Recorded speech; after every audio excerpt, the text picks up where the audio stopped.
Pokémon, medicine and martial arts. Greetings, fellow multiversal adventurers. It's an honor to have you back in this saga that has us all hooked. Official channel statement: this story is 100% epic fiction, so please don't attempt real magic. The results aren't guaranteed and insurance won't cover it. The rights to this masterpiece belong entirely to its brilliant original author. We are just a barge sharing it with you. Do you want to keep being part of this amazing community? Join our ninja army of subscribers on YouTube and give this content a like. And for true fans, our Patreon has exclusive ninjutsu waiting for you. Chapter 251 Duel. You big shot. Shouldn't I be the one asking you that? Xiaozhi was furious, the veins in his forehead throbbing, and he even cursed. His sister had been traveling with him just fine, but then, because of some drug that little brat in front of him had somehow made her completely bewildered, she insisted on traveling with him. His mood instantly soured, as if a pig had suddenly eaten the cabbages he'd been raising for years. How could Xiaozhi resist? He glared at Yu, eyes piercing him like a hornet's nest with 1,000 sharp blades. But Yu waved him off, even ignoring him, looking at the Yanrong brothers nearby. Xiaozhi seemed to know that this wouldn't have any effect on Yu. So, he reached for his waist, and a Pokeball appeared in his hand. He quickly enlarged the Pokeball, as if ready to unleash his own Pokemon for battle. Of course, he wasn't just pretending. He wanted his sister to come back and travel with him. He was also determined, with a sullen face, shouting at Yu, I want to challenge you to a Pokemon duel. If you're still a man, come and fight it out. I couldn't ask for more. Whoever backs down must willingly admit that they were inferior to the other party. Hearing about a battle was exactly what Yu wanted, and his fighting spirit was instantly ignited. Come on, let's fight. Who's afraid of who? A turtle is afraid of a hammer. Xiaozhi rolled up his non-existent sleeves and threw the Pokemon in his hand out. Come out. Greninja, humph. Come on, it's a good time for us to stretch our legs. Yu twisted his head, shook his wrist, and even kicked his legs. Then, with a mighty wave of his hand, he declared, go ahead. It's you, Pikachu. Pikachu. At the call of his master, Pikachu, previously listless in Xiaoxi's arms, suddenly perked up, his dark eyes sparkling. Initially, Pikachu had been somewhat unimpressed by Xiaoxi's initiation of the battle, assuming his master wouldn't send him in, preferring instead to send another companion for training. Consequently, he had remained somewhat uninterested in Xiaoxi's embrace. But at this moment, after Yu's outburst, he froze for a moment. Then, before Xiaoxi could react, he tore free from her embrace and darted towards the open space between Yu and Xiaoxi. Huh? Impressive. You sent out your strongest Pokemon right away. Xiaoxi grinned, seemingly a compliment but actually a subtle sarcasm. Yu didn't possess any powerful Pokemon. Oh, really? Yu raised his eyebrows, with a disdainful arc on the corner of his mouth. Before Xiaozhi could ask, Yu's voice sounded again. I remember Air told me before that his brother's starting Pokemon was a frog, so the Greninja you sent out now should be your starting Pokemon. And generally speaking, the starting Pokemon are the most powerful in the hands of a trainer. Air, you stinky girl, others are cheating their fathers, but you are cheating your brother. Why do you tell everything to others? Sooner or later, you will sell me out. Xiaozhi thought silently in his heart, but he did not admit defeat at all. But so what?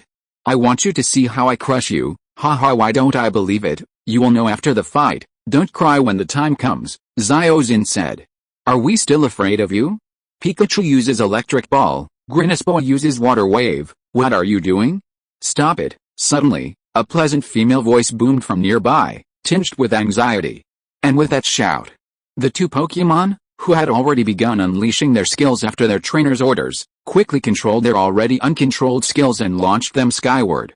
Bang, bang, bang, boom, boom, and just as their skills soared upward, they exploded against each other. Though the skills were only used hastily, they still sent waves of blasts of air blowing downward. By then, Air had also joined the group. Looking at her brother, Air said with a rather troubled expression, Hey, brother. How long are you going to keep making such a fuss? Seriously, you always embarrass me as your little sister. What? Embarrassing, Xiaozhi stuttered, her heart aching as if it had sustained 10,000 points of critical damage.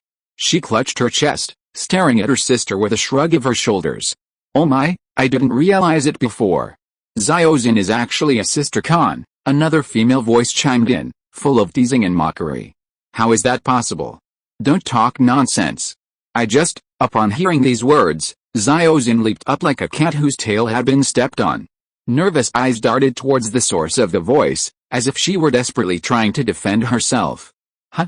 It's Atsuki Fumio. After catching her natural expression, Xiaozin fell silent, simply standing there with a twitch of her lips.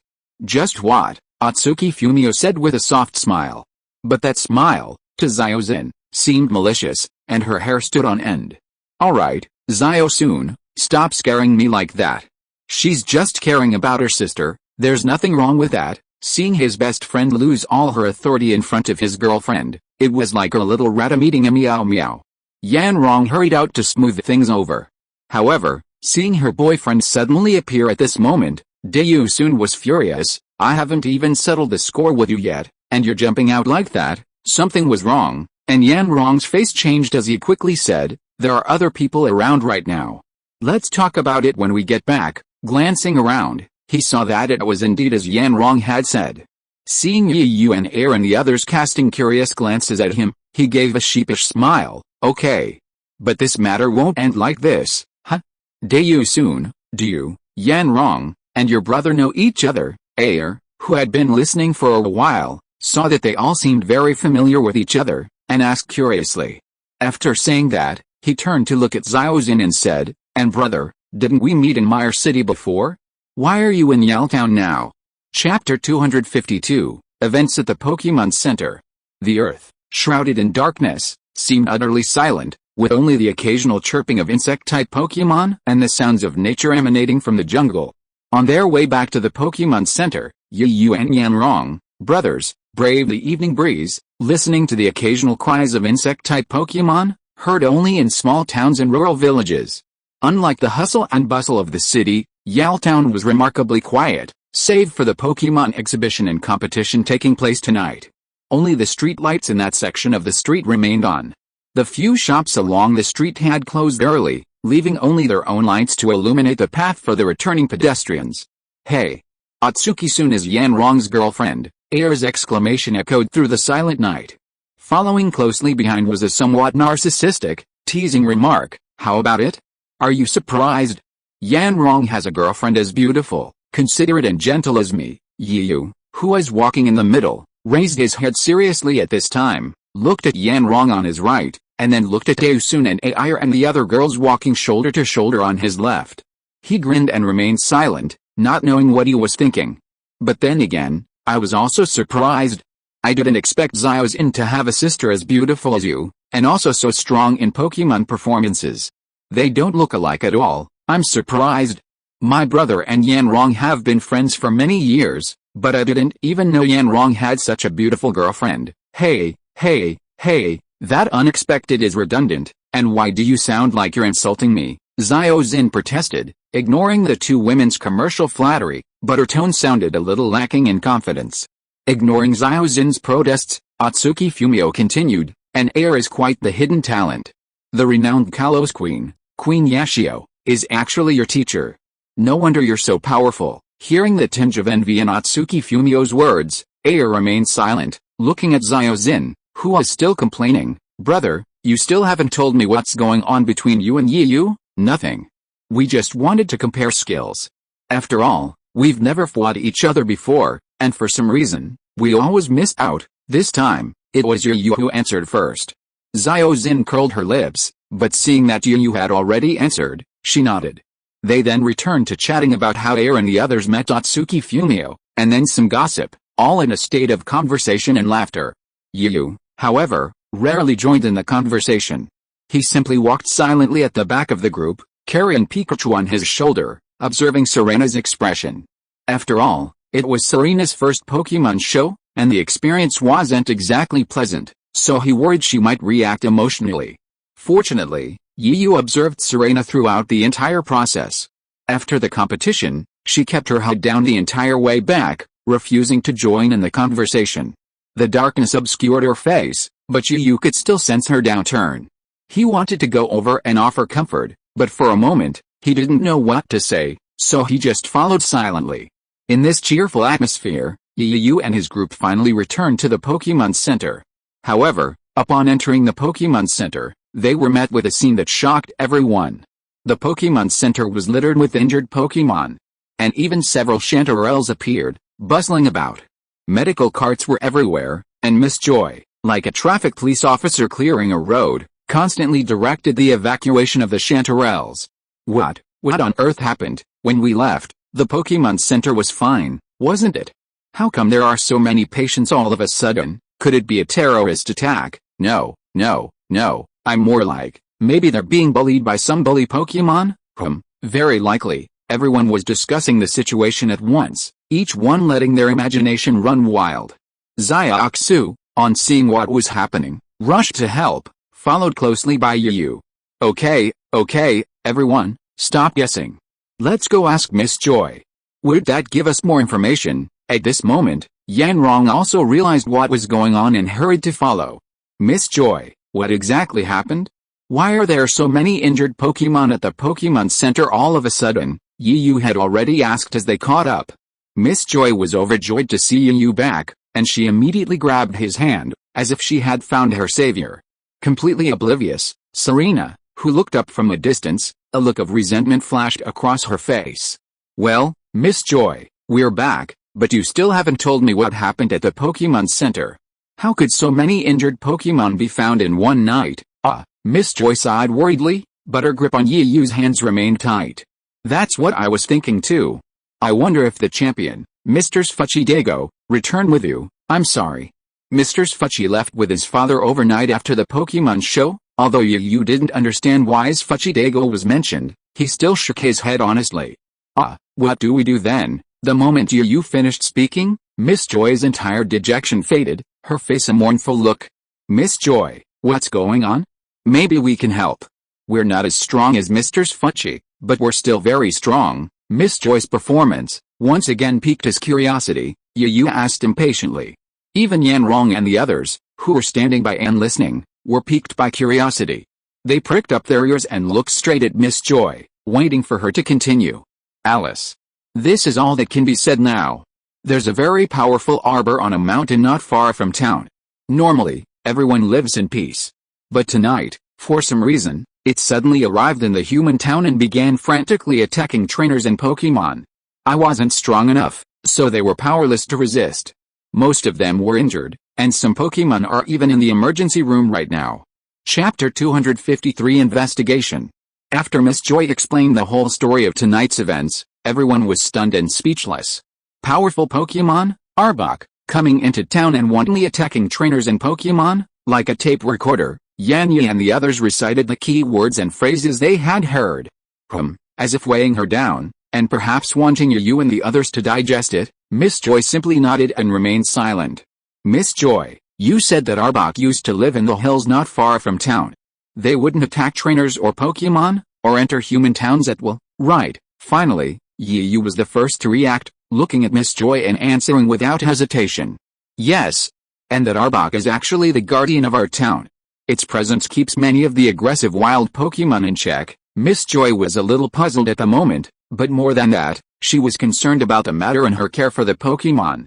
Pokémon wouldn't attack their trainers or Pokémon for no reason, let alone wild Pokémon.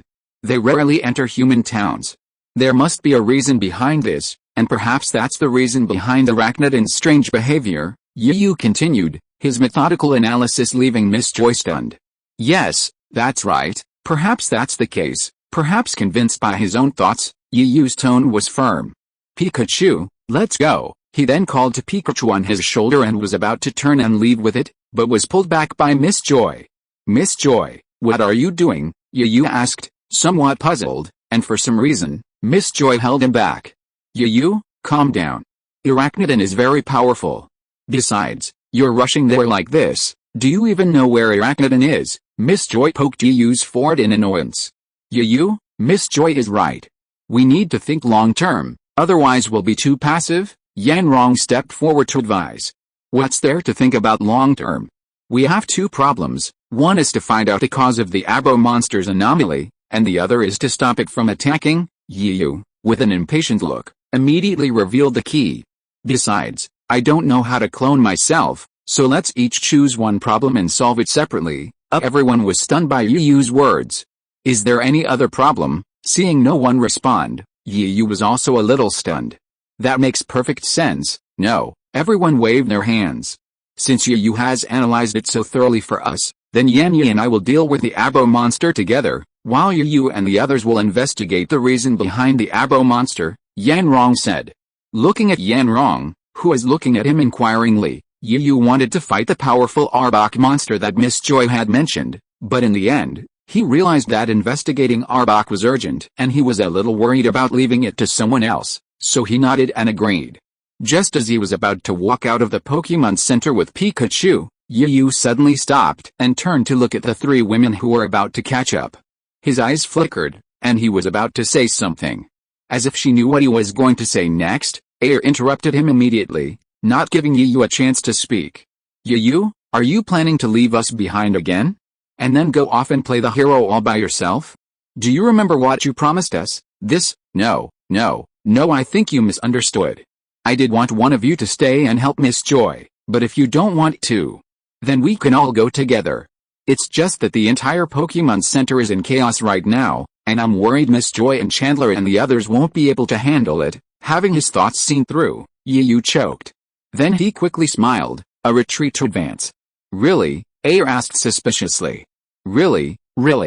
More real than a pearl oyster. I just feel that we can't all leave. We need a few people to stay and help Miss Joy and the others, Yu explained hastily, fearing that if he dragged on for too long, Air would notice something. After all, with the shrewdness of those girls, if you give them time to think, they'll almost certainly see through the flaws in your words. Hey, Air. What Yu said makes sense. Why don't we stay and help Miss Joy?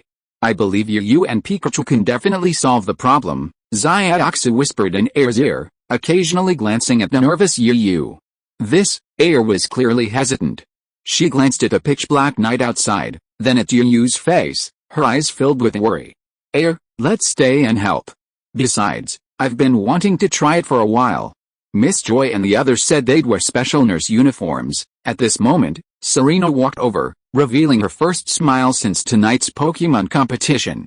After being persuaded by Serena and Xiaoxu in turn, Air finally understood the situation and finally agreed with a helpless smile. On the other side, watching this heartwarming scene, Yanrong said to his girlfriend, Xiaoxu, you should stay and help too. There are so many injured Pokémon at the Pokémon Center. As for stopping Arbok, leave it to us men. Xiaoxu glared at her boyfriend, whose features seemed to have become even more masculine by that moment, but she remained obediently. After giving her boyfriend another word of caution, Xiaoxu headed towards Air and the others. Yu was about to leave when Xiaoxu arrived. Before leaving, however, Yu asked Miss Joy for some medicine and other adventure tools like flashlights. This time, Yu planned to go straight in and start his investigation from the small hill where Arbok usually lives. Besides the natural dangers of the mountains at night, one must be wary of the ferocious and aggressive wild Pokémon, such as Onix, Ursa, Raiden, and Nidoking. Chapter 254 Weird.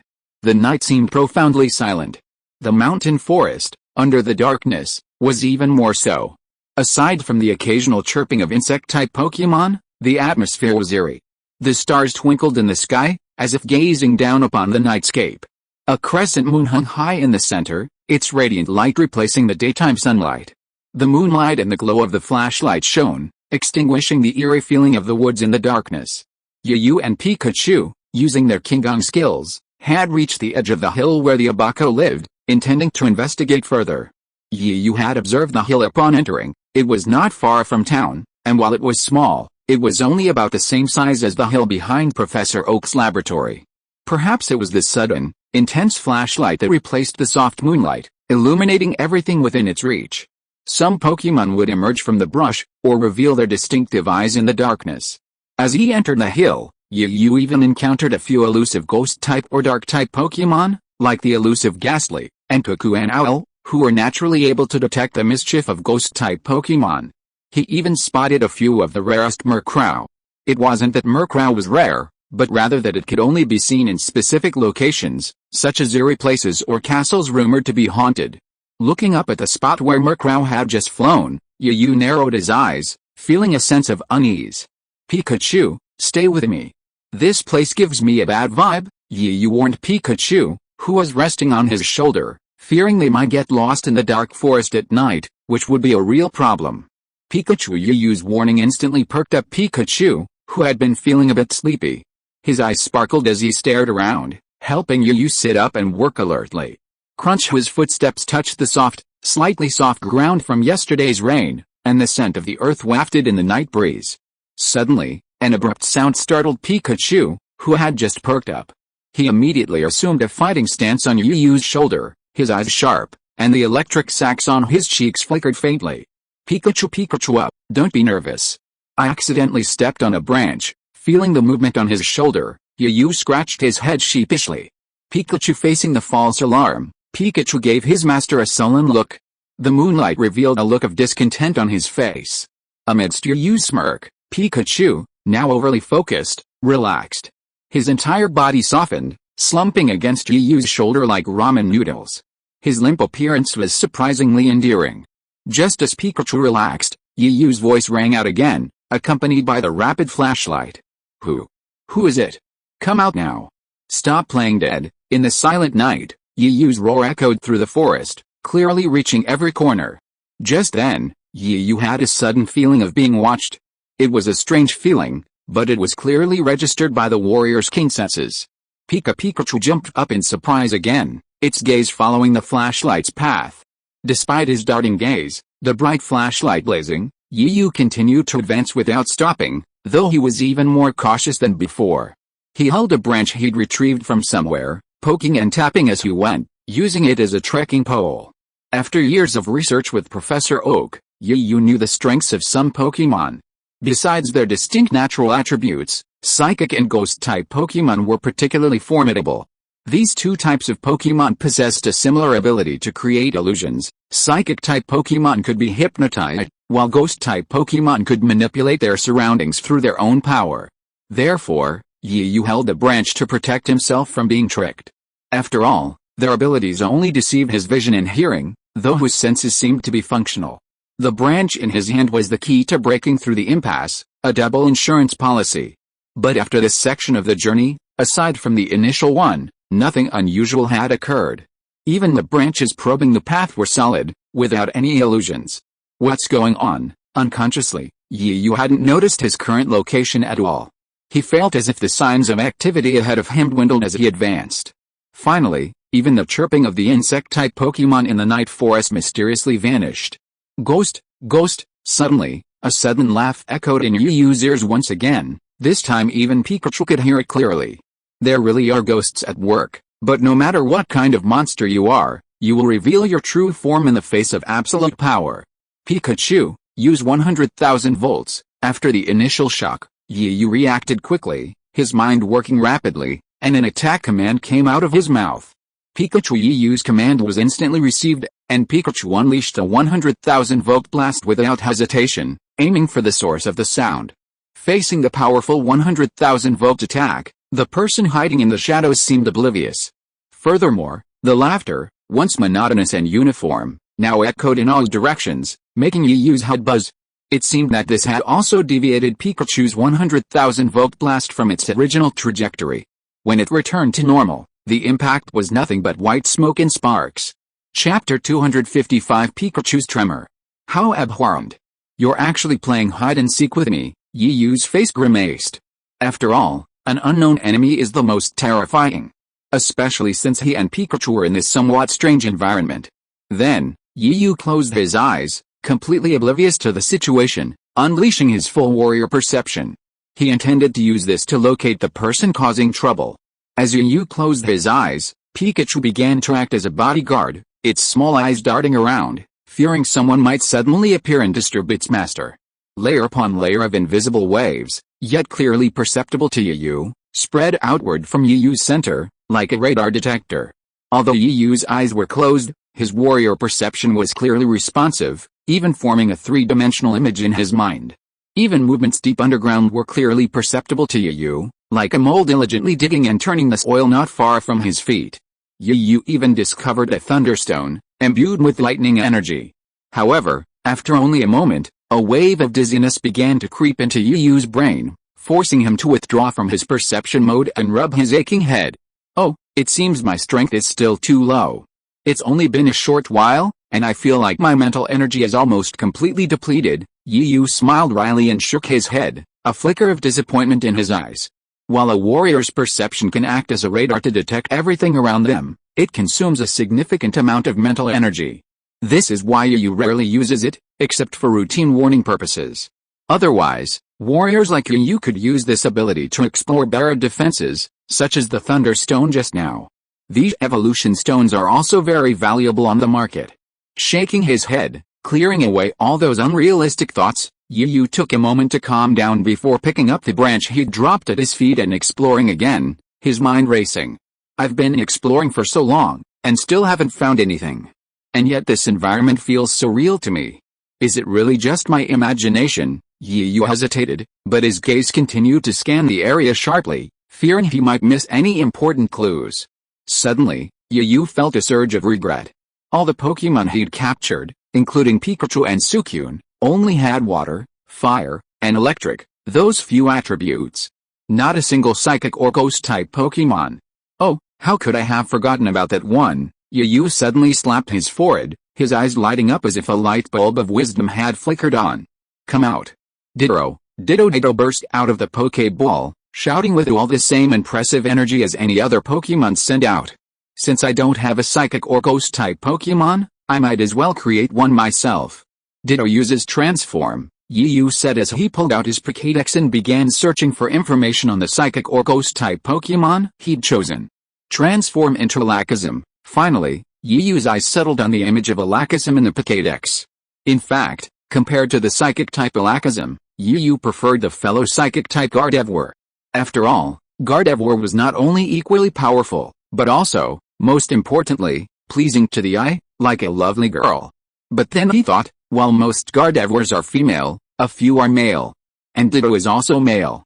If he continued to transform like that, just imagine a man dressed in women's clothing. Yu shuddered. So, he had to settle for Alakazam, a Pokemon Yu considered quite respectable. Having Ditto is really convenient. Now I have a Pokemon with psychic-type moves. Yu was still pleased, as if giving himself a thumbs up to his own cleverness. Ditto. A flash of white light appeared, and Alakazam, looking a bit like an old man, appeared, holding a soup spoon in both hands. Not bad. Yu was very satisfied with the Alakazam before him. After all, he knew Alakazam had an IQ of 5,000. He had little strength and disliked violence, but he could use telekinesis to attack and defend. Therefore, he had many psychic-type moves. Okay, since it's Alakazam, let's try out its familiar psychic-type moves first. Ditto. First, use telekinesis to detect any other ghost-type Pokemon nearby. Alakazam. Ditto shouted, like a Taoist priest performing a ritual. His eyes glowed blue, and he held two soup spoons in a cross shape. He began to scan the surroundings in a circular motion. After a moment, Ditto suddenly paused, its gaze returning to Yu. Ditto, what's wrong with you? Why are you looking at me like that? Yu asked, somewhat bewildered. Pika, Ditto, have you noticed something? Why are you looking at us like that? Even Pikachu, resting on Yu's shoulder, scrunched up its face and cried out in confusion. Alakazam, yes, boss. Pika, then tell me quickly, where is it? I'll give it a 100,000 volt shot and go back to sleep. I'm so sleepy, Pikachu yawned and said slowly. Looking at Pikachu, who lay lazily on Yu's shoulder, Alakazam was puzzled. That thing isn't behind you, so why are you asking? So, Ditto honestly told Pikachu the truth. At first, it seemed calm, but the next moment, it was completely furious. Seeing Pikachu seemingly communicating with Ditto, and then suddenly leaping from his shoulder, Yu was a bit dazed. If he hadn't been quick to catch Pikachu in time, it would have fallen to the ground. However, Pikachu no longer cared about Yu. His whole body was trembling, and even his words were stuttering. Pikachu, P. Chapter 256 Illusion. Alakazam, yes, boss. It was smiling at you just now. Pikachu. A piercing scream pierced Yu's ears, leaving him dizzy. He quickly covered Pikachu's mouth with both hands. Pikachu, what the hell are you doing? What are you yelling about? Don't you think the atmosphere is spooky enough? Yu said angrily. The Pikachu, whose mouth he had covered, was very restless, twisting and turning, its eyes fixed intently behind Yu. Even Yu, no matter how slow, finally realized the problem. Sensing Pikachu's gaze, Yu decisively gave the order, "Ditto, use illusion beam." Just as the illusion beam was released, accompanied by a sharp scream, a dark figure suddenly appeared from behind Yu and his group. It resembled a large, smiling or crying face, its body surging with gaseous energy, bouncing in the air with an eerie, almost unnatural quality. HMPH. That's quite unexpected. It's actually Ghastly. Yu instantly recognized the Pokémon as Ghastly, one of the ones he'd seen along the way. Upon realizing this, Yu's expression darkened. Initially, he'd dismissed it, but now the thought terrified him. Ghost-type Pokémon are truly strange. This ghost must have been following me all the way here, yet I didn't even notice it. Even with my warrior's keen senses, I didn't notice it. Pikachu. The moment Ghastly appeared, Pikachu leaped up and unleashed a 100,000-volt attack, unleashing a relentless slash at it, determined to defeat it. But then something strange happened again. The 100,000-volt attack, aimed at Ghastly with all destructive force, passed through and struck a large tree behind it, sending sparks flying. However, Yu paid no attention to this phenomenon. Instead, he was more concerned about Pikachu's 100,000-volt attack missing. The reason ghost types are so dominant against fighting-type Pokémon is that fighting-type Pokémon's abilities are all physical, incapable of damaging ghost types like the spirit-type Ghastly. Only special attacks with special attributes can harm them. Pikachu's 100,000-volt attack, however, was a special attack, acting like a physical attack, completely ineffective. Ghastly continued to sway, his face devoid of any pain. His signature smile seemed to mock Yu and Pikachu's incompetence. Yu could still bear it, he'd seen this sort of thing happen many times before, and since he wasn't a Pokémon, he didn't take it seriously. But how could Pikachu and Ditto tolerate this? As the saying goes, you can tolerate an uncle, but not an aunt. The two Pokémon glared at Ghastly. The next moment, electric balls and phantom beams lashed out at Ghastly from both sides. The moment the two attacks made contact with Ghastly, Yu's brows furrowed slightly. As he'd expected, the two attacks failed to cause any real damage to Ghastly. Instead, the phantom beam and electric ball collided with Ghastly's body, creating a loud explosion. Due to the energy generated, Ghastly's body was gradually blown away, ultimately dissipating into the humid air, leaving no trace.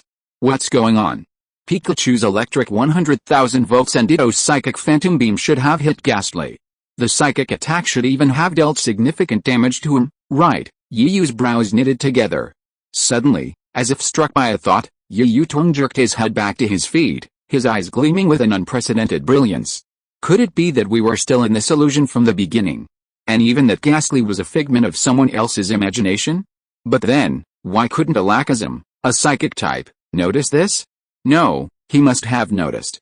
Doubts raced through Yu's mind. With Ghastly gone, and without Yu's orders, the two Pokémon stopped attacking and remained quietly by his side. Ditto also remained transformed. Faced with these mysteries, Yu's head ached, and he instinctively wanted to rub it. But as he did, he realized the Pokédex he just retrieved was still in his hand, the page featuring Alakazam still flickering. Unable to think of a way out, Yu simply lifted his robe and sat down cross-legged on the ground. Of course, he didn't intend to train in such a dangerous environment, he truly wanted to rest. He hadn't rested much since leaving the stadium, and to quickly uncover the truth, Yu had raced non-stop, using his Qinggong skills to reach this hill, which naturally consumed a lot of energy. By the way, Pikachu, you guys must be hungry too. After all, you only ate a small amount at lunch. At that moment, someone's stomach suddenly growled in protest, and Yu suddenly remembered to take out two Pokemon-sized Pokemon food from his storage ring and give it to Pikachu and the others. As for the other Pokemon, since they were all in their Pokeballs and didn't eat much, Yu planned to feed them once he returned to the Pokemon Center. Pikachu variety, isn't it? Xiaoxi's special Pokemon food is delicious, Yu chuckled, seeing the two Pokemon devouring it with relish. He couldn't help but pull out the leftover sandwich Xiaoxi had made for lunch from his storage ring and began to nibble on it. Bored and beset by a multitude of questions, Yu couldn't help but hold a Pokemon encyclopedia in his left hand and a sandwich in his right. While eating, he began to examine the information in the Pokemon encyclopedia. Wow! I have to say this invention of Professor Oak's is truly remarkable. Ever since I got the Pokemon Encyclopedia, I haven't really studied its functions in detail. I'd never known until I saw it today, and it's truly astonishing, Yu thought in surprise. But as he looked at the Pokemon Encyclopedia in his hand, he became increasingly fascinated. I didn't expect it even lists the evolutions of Pokemon. It's quite detailed. If you are listening to this novel on a channel other than Fanfic World, it means it was downloaded and re-uploaded without effort. We warmly invite you to visit our channel, Fanfic World. There you will find the original version of this story and many other novels of various genres. We look forward to seeing you dive into a world of incredible novels. Chapter 257 of A Monster. What is this? Yu took a sharp bite of his Supreme Deluxe sandwich, his gaze suddenly fixed. Even the speed at which he chewed his food slowed unconsciously, and the movement of his hands flipping through the Pokemon Encyclopedia slowed, even stopping. Ditto, unconsciously, Yu softly read the beginning of the page introducing Ditto, but then, perhaps out of shock or some unknown reason, his voice trailed off. I actually forgot that Ditto's transformation ability allows it to completely transform into whatever it desires, but its essence remains unchanged. Just like Ditto can transform into anything, but its essence remains Ditto, it can't suddenly become the same thing it transforms into. Similarly, its own attributes are normal, Yu muttered to himself, only to seem lost in thought at the end. Pikachu, Alakazam, Pikachu and Ditto, who were munching on Pokemon food, were not surprised by Yu's somewhat strange behavior. They gave a low bark in his direction before returning to their battle for food. Time slipped by, and while Yu was in trouble, Yanrong and Yan Yu were faring much better. Perhaps because it was already night, the streets of the town were deserted. But one spot stood out. At the very edge of town, the sirens of police cars blared. Miss Junsha, with her bullhorn, was keeping order, while others, eager to watch the action, formed a circle around the perimeter. In the center, the leader of the Alberk tribe, even larger than an ordinary Alberk, was wreaking havoc. Its thick tail was like a steel whip, tearing small cracks through the streets and leaving gaps in the buildings. Passing unidentified wild Pokemon, or those sent out bravely, were all lashed out by its poisonous tail or struck by its machine gun-like venomous needles, inflicting negative effects. The cordon was widening, and the destruction was spreading. While there were attempts to intervene, they were undoubtedly outmatched. Some newly dispatched Pokemon were rendered incapacitated before even a single round had been fought. Some trainers simply lacked the courage to intervene, and could only watch and cheer on silently. It was a completely different proposition. Of course, as a police officer, Miss Junsha had to bravely step forward to stop the danger to the public. However, judging by the charred ground and the faint smell of burning in the air, it was clear that it was Growlithe and Windy, our most loyal friends, who had endured immense pressure and fought the powerful Arbor for hundreds of rounds. However, when Yan Yi and Yanrong arrived at the scene, they found no sign of either Growlithe or Arcanine, suggesting they had likely been defeated by Arcanine. Many people wonder, then, as a local police officer, should Miss Junsha possess powerful Pokemon? How could she be so easily defeated by a wild Pokemon? Actually, within the police force, there are distinctions. Police are generally divided into municipal and town levels. With some exceptions, the Pokemon commanded by Miss Junsha at the municipal level are often more powerful than those at the town level. After all, cities are larger than towns and naturally face more incidents, including dealing with dangerous individuals or, as in the case of the recent wild Pokemon incident, unrest. Even within the municipal level, there are differences. Take Miss Junsha of Mire City, for example. As a regional landmark, its police force is several times greater than other cities, and it boasts a wealth of skilled personnel and powerful Pokemon. However, perhaps out of concern or for some other reason, the Aboku monster didn't launch any further attacks. It simply remained within that range, screaming and howling at the surroundings. Its eyes glowed with a faint green light, which made people shudder. No one or Pokemon dared to look it in the eye. Oh. I didn't expect this Aboku monster to be so powerful. It's really unexpected. Yanrong didn't rush in rashly. Instead, he took Yanyi and mixed in with the crowd to watch with relish. Huh? What's so great about that? If Xiaozin hadn't said he wanted to stay with his sister, with our strength, we could have just rushed in and forcibly suppressed it. Yanyi looked a little disdainful, and when he mentioned Xiaozin's name, he curled his lips in dissatisfaction. Alright, let's not talk about him anymore. Seriously. Let's figure out how to stop this Arbok. I was in such a rush this time, I only brought 2 of my newly captured Pokemon with me. It's still a bit of a stretch to deal with that Arbok. Yanrong was starting to feel a bit distressed, troubled by his earlier promise to Yu. What? Brother, are you sure? You're not bringing your own powerful Pokemon, but only 2 newly captured ones? Yan Yi's face, which had been complaining, froze for no apparent reason, and his voice even lost some momentum. Seeing Yanrong looking at him, Yu hurriedly waved his hands in panic. Brother, please don't look at me. I only brought my Geodude this time. I've left the rest at the Pokemon Center with Miss Joy to take care of them. Oh. What else can I do? I'll just have to bite the bullet. Are you going to run back for help? Think about it, forget it. It's too embarrassing. Even if you could do it, I wouldn't have the face to do it. Yanrong sighed helplessly, pulling a Pokeball from his pocket and enlarging it, then walked towards Miss Junsha. Hey, what are you doing? It's dangerous ahead, stop quickly, this is not a place for you. Seeing 2 strangers suddenly appear and even trying to enter the cordon, Miss Junsha stopped them without hesitation, holding Poop in one hand and scolding them with one hand on her waist. After Miss Junsha finished speaking, Yanrong spread his hands and smiled warmly. Miss Junsha, I think you misunderstood. We're here to help. Chapter 258 Momentum Battle. So, here to help. What can you do? It's probably a good thing you don't make things worse. You should just go home. Miss Junsha was furious at the 2 teenagers, who were much younger than her. Yanrong, unfazed by Miss Junsha's seemingly dismissive yet tinged with concern, kept a smile on his face. Miss Junsha, we're truly here to help. You might not know, but we're all incredibly skilled trainers. We just arrived from Miss Joy's place. Oh, so you're all hired by Joy? Miss Junsha's eyes lit up, excited. Since Joy hired you, there should be nothing to say. This was Miss Junsha's most sincere thought. Her initial worry was that she had abandoned them to some Javanese country. Unlike those so-called martial artists or medical students, the Pokemon trainer profession was virtually age-neutral. Some gained experience with age, while others possessed both exceptional training and natural talent. Some people can even rely on their elders, bringing along Pokemon whose strength doesn't match their own, to act as bodyguards for their younger generations. After all, at a certain age, those young men and women who can afford it will travel.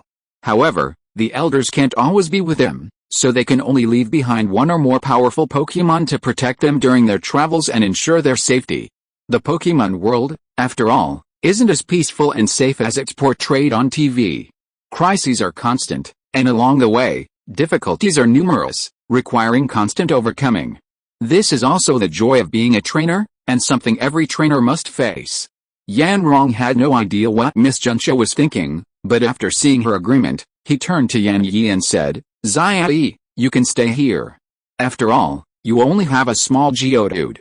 As for that guy, I'll take care of him. Without giving Yan Yi a chance to speak, he marched forward, ducking through the cordon while clutching his 2 Pokeballs tightly, fearing that Arbok might suddenly attack him. But Yanrong was overthinking it. Arbok had no time to care about such an insignificant human. It continued to writhe and whip its tail, wreaking havoc on the street. Aha!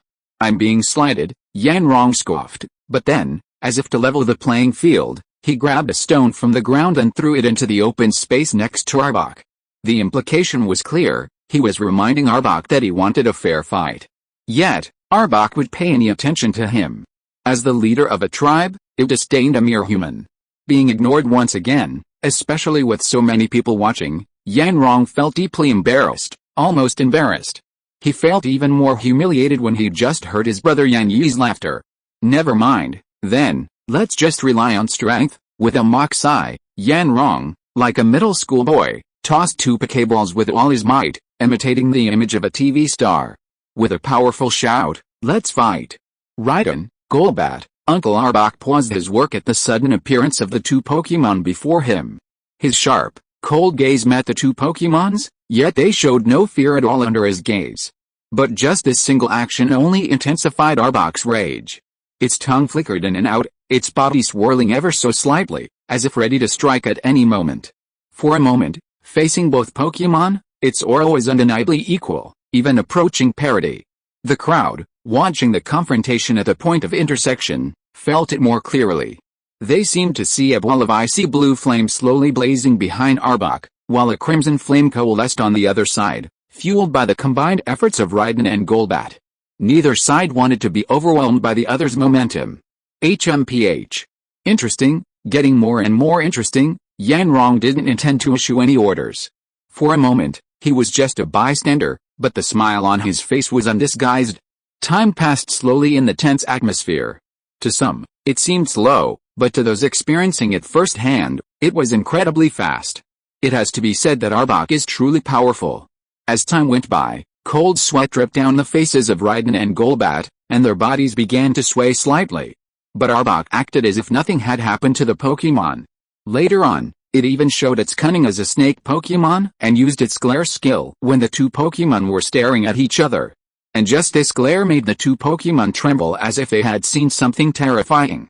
Their bodies couldn't help but tremble and retreat, and their trembling and retreating appearance immediately dissipated their gathered momentum. We're already at a disadvantage in the momentum contest. Let's decide the outcome with strength, Yanrong muttered to himself, but his eyes were always fixed on the Pokémon in the field. Don't be afraid, Rhino. Use Grimace to counterattack, and Golbat, use Ultrasonic. Faced with the counterattacks from the two Pokémon it considered weak, Arbok remained unfazed. Rather than engage in a pointless duel, it launched a full-scale attack, intent on swiftly dispatching the two nuisances. Poison needles emanated from Arbok's mouth like a machine gun, blasting the Rhino on the ground and Golbat in the sky. This guy has a truly explosive temper. He just started fighting over a disagreement, Yanrong muttered inwardly. But he didn't hesitate to issue the final order, Golbat, use Air Slash to knock back the poison needles.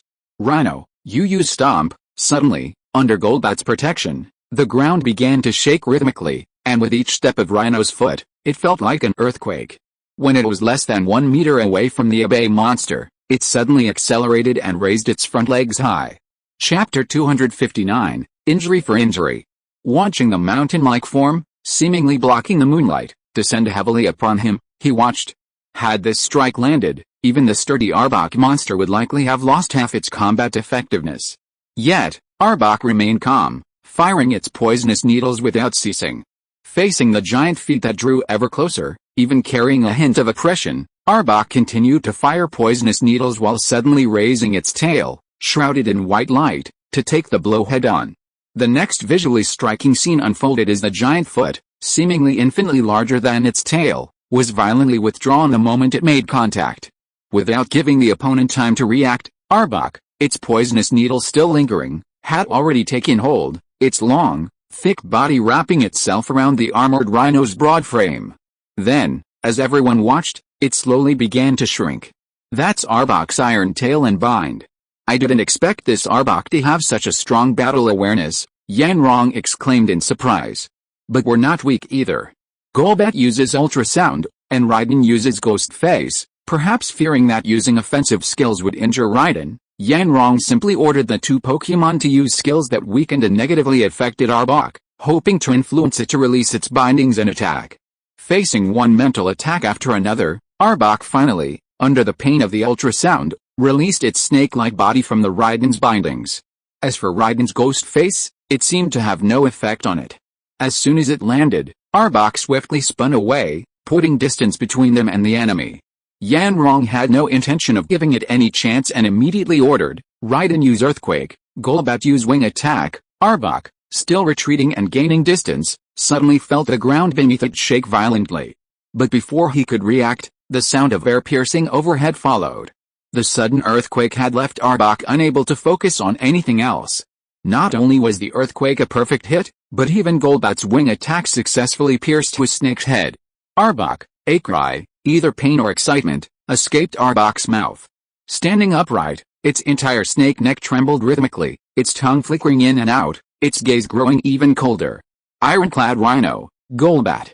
Be careful. They're getting ready for a real attack, Yanrong warned, sensing the situation was getting serious.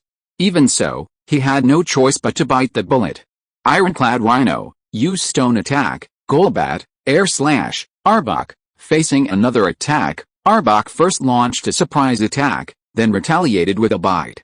Yet, it was still a 2-on-1 battle, and both Raiden and Golbat had their skills hindering them. As Arbo paused while dodging Golbat's air slash, Arbo's stone attack took effect. Sharp rocks suddenly rose from the ground, like towering mountains, not only halting Arbo's attack but also creating a sense of surprise. Arbo, evading, was caught off guard by a sudden surge of rocks, which lifted it up. Great opportunity. This is your home turf, Golbat. Use your wings, Yanrong commanded. However, if you were here, hearing Yanrong's words, he would have scoffed and said, "You're really thinking, snakes and eagles are natural enemies, and even captured snakes dare to resist their predators. And what about the even more ferocious Cobra Pokémon? And what about this Pokémon facing a bat?" After being sent flying, the Arbok twisted its body in midair, baring its sharp fangs at the oncoming Golbat. Arbok once again unleashed its bite. However, compared to Arbok's sudden attack, Golbat seemed completely unprepared, completely focused on its master's command. Consequently, caught off guard, Arbok latched onto Golbat's wings, which shimmered wide as it flew towards it. Big mouth, a scream emanated from Golbat's maw. Responding, it frantically flapped its wings, hoping to fling Arbok away. However, its efforts proved completely ineffective. The sudden weight of one wing even caused Golbat's flight to become unstable, swaying in the sky. Although it was night, darkness enveloped the area. But perhaps because of the location, Miss Junxia had already ordered the installation of searchlights, making the area as bright as day. The nighttime battle was as intense as daytime, with no obstruction at all. Yanrong could see it clearly, but he remained unfazed. He calmly gave another command, "Ironclad Rhino, use Rockfall." What? Just as Yanrong gave the order, a cry of surprise filled the air behind him. Yan Yi, now in disbelief, screamed, "Brother, are you crazy? You can actually use Rockfall on your Ironclad Rhino?" Even Golbat can heard it. Miss Junxia and the crowd of onlookers finally realized what was happening. Those with some knowledge of Pokemon and their abilities stared at Yanrong in shock. "I can't worry about that now. With my two Pokemon, I simply can't defeat Arbok. I can only resort to a wound for damage tactic.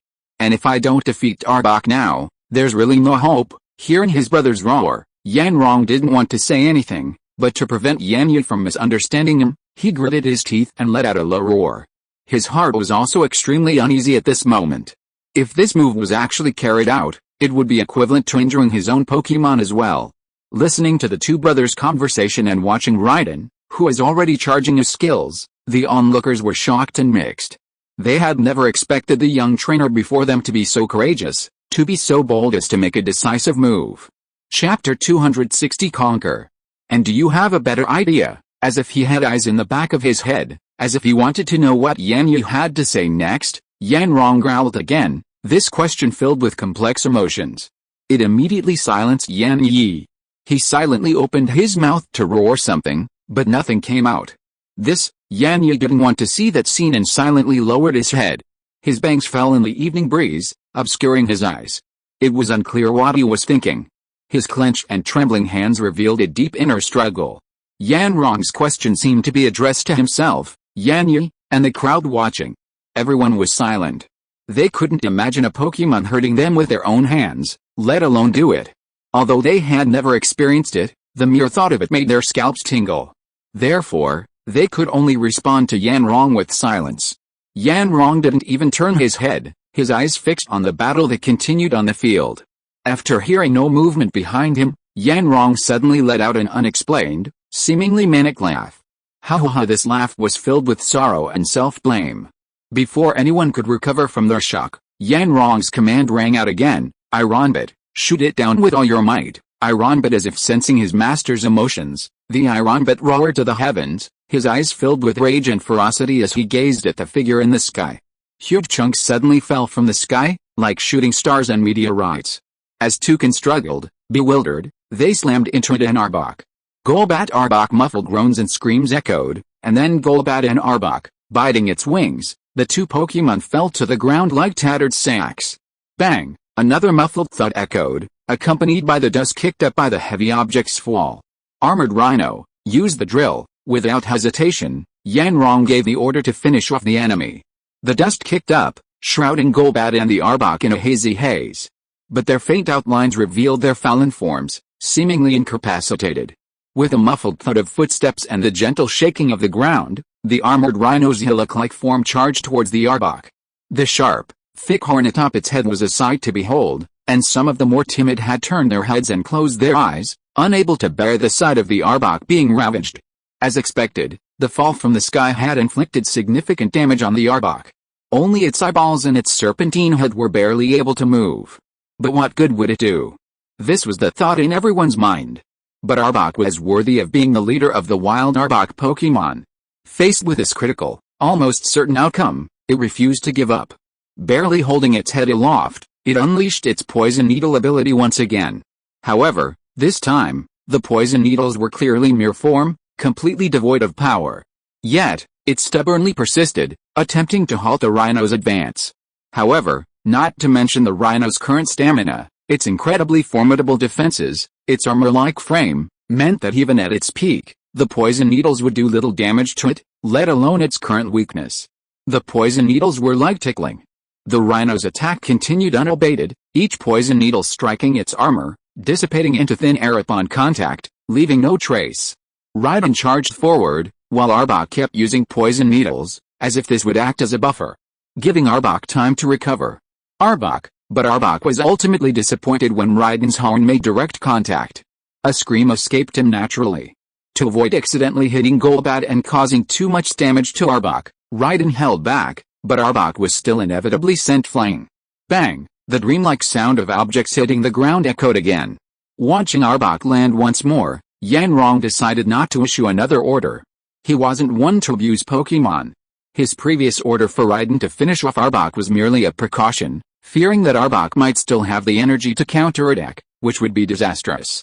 In a one-on-one fight, and with Rhino possessing more stamina than Arbok, Yanrong remained unsure, fearing that even the Rhino, the only relatively powerful Pokémon, would perish alongside him. Perhaps this was the intimidating power of a powerful Pokémon. After all, Yanrong knew that a lean camel was still bigger than a horse. After a long wait, seeing Arbok remain motionless, Yanrong's tense nerves finally relaxed, and a wave of dizziness washed over him. If Yanrong hadn't reacted quickly and steadied himself, he would have nearly collapsed. By then, Yan Yi had also noticed the end of the fight. He quickly crossed a cordon and reached Yanrong's side. Noticing something was wrong with him, he quickly supported him. "Brother, are you okay?" Yanrong waved his hand, freeing himself from Yan Yi's support. He then walked straight ahead, Pokeball in hand. He first put Golbat, which had long lost its ability to fight, back into the Pokeball, then praised Rhino, who came back to him, and put it back as well. Yan Yi followed again, and looked in the direction Yanrong was looking at, and saw that Arbok was lying there quietly with circles in his eyes. "Brother, what are you going to do with Arbok? Is there any need to think about that?" "Of course, we will send that guy to the Pokemon Center to let Miss Joy treat him. Then, when he recovers, we will put him back to where he originally lived." Yanrong rolled his eyes.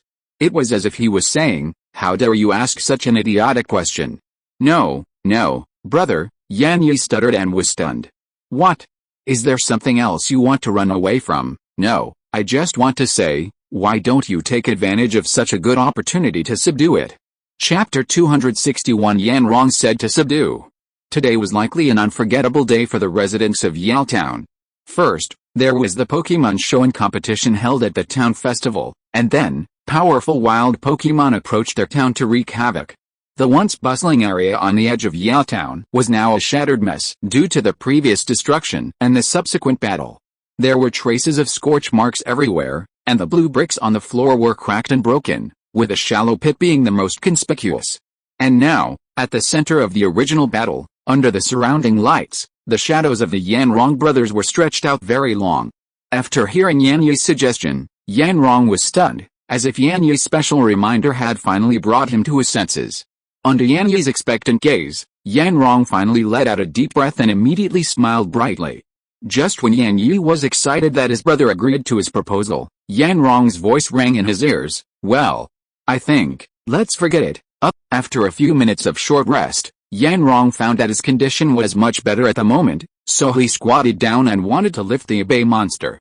However, he found that Yan Yi was still standing there in a daze, so he couldn't help but remind him again in a bad mood. "Hey, what are you still doing? Come over and help." Send the Obey monster back to the Pokémon Center for treatment. Oh, after being called by Yanrong, Yan Yi finally reacted. But it was obvious that he was still a little conflicted. While helping Yanrong move aback, he asked unwillingly, why? An aback can be considered as being defeated by you. It is understandable that you subdued it. He should not be dissatisfied by then. Everything should be so logical. Why not subdue it, and after you subdue it, it will be more convenient to send it to the Pokémon Center in a Pokéball. Why is it necessary to make it so troublesome like now? Also, this is a rare and powerful Pokémon. You should know that after subduing it, the combat power of your team will be increased by at least 10%. At that time, whether it is a league game or something else, isn't it a sure thing, and the winning rate will be increased? Listening to his younger brother's questions that were crackling like a machine gun, Yanrong couldn't help but feel a headache. After a moment of silence, he finally said patiently, his words full of teaching, You. I don't know what to say to you. Well, what you said before is very right. To capture Pokémon is nothing more than fighting with it, and then defeating and capturing it. Or through other methods, making it follow you willingly. But that also depends on the situation. Seeing that Yan Yi was listening attentively, he nodded in agreement with his words like a chicken pecking at rice. Yanrong then went on, first of all, this Arbok was not entirely destroyed by me. Judging from the traces of previous battles, there should have been other trainers, or misjudges Growlithe or Argonauts, who had fought with it countless times. This makes it unfair to defeat it. Therefore, although it can be subdued and it will be fine in the short term, if it continues like this, it will be like a time bomb and will be uncontrollable. Also, wild Pokémon like Arbok have lived in the wild for a long time, but this time it ran into the town for no reason and destroyed it wantonly. So at least one thing is certain, there is a reason for Arbok's arrival. In this case, the best thing we should do is to try our best to help these Pokémon, and maybe these things will also entangle Arbok. By then, let alone things like Sohu, the other party might even hate us. Listening to Yanrong's words of instruction, Yan Yi was shocked. No one could see anything on the surface, but his heart was like a raging storm. He hadn't expected that after all his years as a Pokémon trainer, he was still a complete novice when it came to capturing Pokémon. He was completely clueless about so many of the intricacies involved. Furthermore, compared to Yanrong's words, Yan Yi suddenly felt like a shameless villain, constantly thinking of taking advantage of someone's misfortune. Seeing Yan Yi, seemingly lost in thought, not responding, Yanrong fell silent, offering only a faint smile. In the midst of this silence, Yanrong and Yan Yi had already arrived at the security perimeter, carrying the Arbok. Upon seeing the Arbok that Yanrong and Yan Yi had brought over, Miss Junsha quickly called over to the nearby officers, wanting to take the Arbok. After all, while the distance Yanrong and his team had traveled wasn't far, a typical Arbok weighed 65.0 kilograms, and this one was twice as large. Faced with the police officers extending their hands, Yanrong and Yan Yi didn't hesitate, handing over the Obey monster they were holding. After all, even though he was in better shape, he was still slightly breathless. Thank you, we'll take Obey monster back to the Pokémon Center. We'll have someone to take care of it. Miss Junsha saluted solemnly towards the Yanrong brothers. It's okay. We should thank you too. After all, he's been working very hard. Yanrong chuckled and waved his hand. Then, as if thinking of something, he scratched his hair a little embarrassedly and looked at Miss Junsha, who was looking at him with curiosity. Miss Junsha, you just said you were going to the Pokémon Center. It's late now, and taxis are almost impossible to get. So, could you give me a ride on the way back? Puff. Miss Junsha couldn't help but chuckle at Yanrong's expression. Under the expectant gaze of Yanrong and Yan Yi, she showed a rare girlish and cute look and gave them an okay sign. Of course, no problem. Two flowers bloom, each with its own beauty.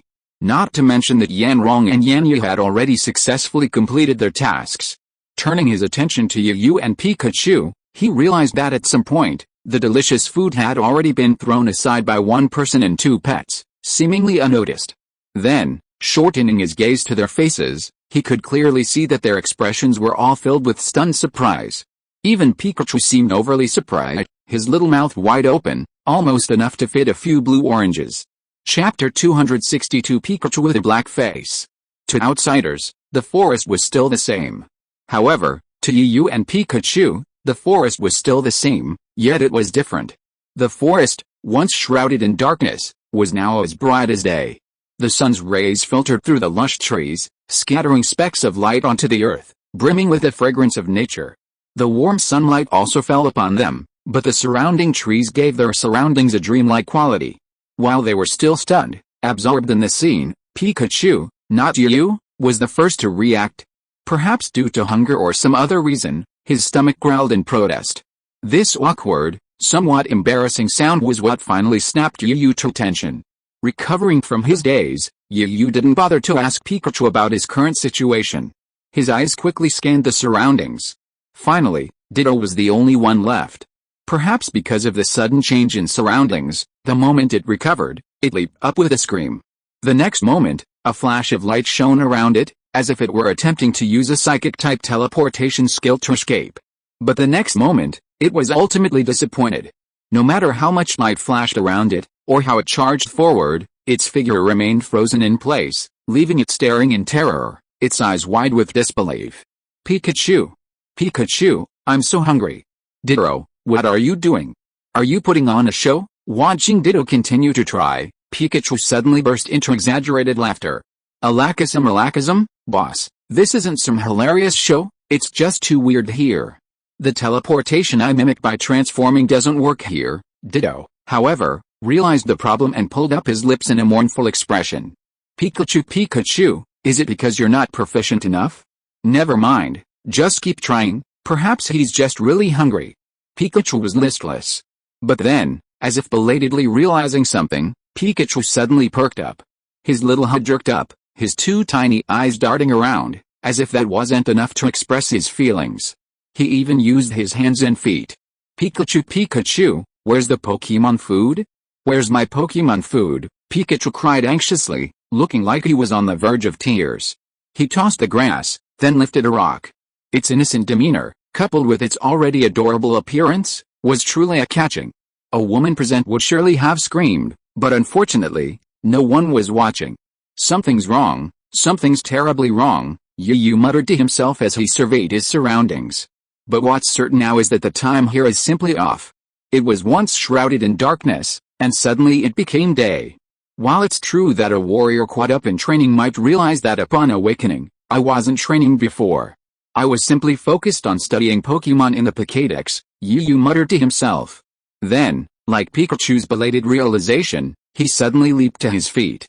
Oh my god, I couldn't have really been dragged into this illusion. Or else, the thought sent a chill down Yu's spine.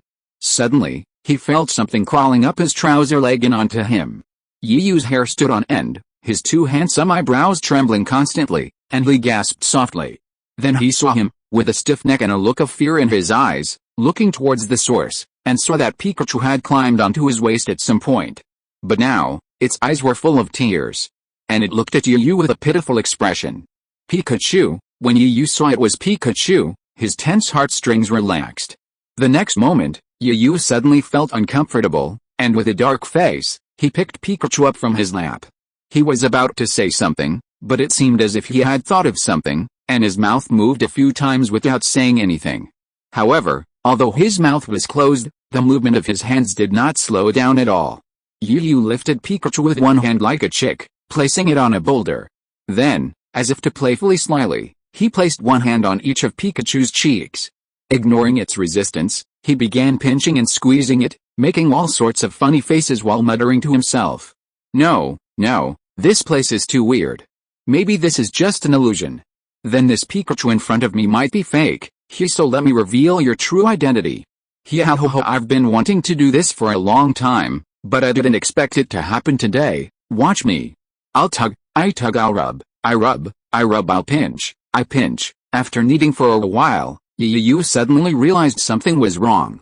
The feel of his hand, that skin, was surprisingly real and believable.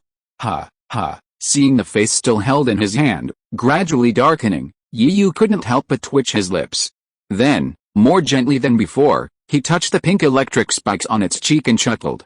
Pikachu, the sparkle in his eyes still flickered faintly, but Pikachu had now completely forgotten his original purpose. He shouted word by word, the sparkle in his eyes completely consumed by the flames burning in his eyes. Furthermore, the pink electric sacs on either side of his cheeks arced with electricity. Even with Yuyu's master-level physique, he couldn't help but feel a numbness in his fingertips. Calm down, Pikachu, you have to calm down. Yuyu sweated profusely, as if he had been electrocuted, no, actually electrocuted, and quickly withdrew his hand. But it seemed to have no effect. Pikachu was still turning black, and the arcs on both sides of his cheeks became more and more obvious, as if it would strike Yuyu in anger at the next moment, turning him into a fashionable afro. That's right, at this critical moment, Yuyu's eyes suddenly lit up, as if he had thought of something. Thanks to K-Land for the 100 coin reward. Chapter 263 Illusionary Image. Ho-oh, bless me, Arceus, Jirachi. Bless me, bless me, bless me. I hope my thoughts are correct, Yuyu prayed frantically in his heart. Since I was in this illusion, I could feel the pain just now, and even felt the storage room seemed to be responding. Does this mean that physical objects in reality can also be used in this illusion? Sure enough, under the pressure of Pikachu's dark transformation and his own prayers, a large bag of Pokémon food suddenly appeared in Yuyu's hands. Just as Pikachu's electric arc was about to strike him, Yuyu quickly held it horizontally in front of him as if holding a talisman. Pikachu, stop. This is your favorite blueberry-flavored Pokémon food. Just as Yuyu expected, the rapidly approaching electric arc suddenly seemed to have eyes, deflecting to the side and striking with a series of small popping sounds. Then, Yuyu suddenly tilted his arms downward, and the Pokémon food in his hand seemed to have multiplied in weight. Then, he felt his arms suddenly lighten. He looked around, but there was no trace of the Pokémon plants. Not far from his feet, he noticed a bag of Pokémon food had appeared in Pikachu's arms. Through the hole he had already opened, he kept pulling out Pokémon and putting them into his mouth. Ah! You're really becoming a foodie. I don't know who you resemble.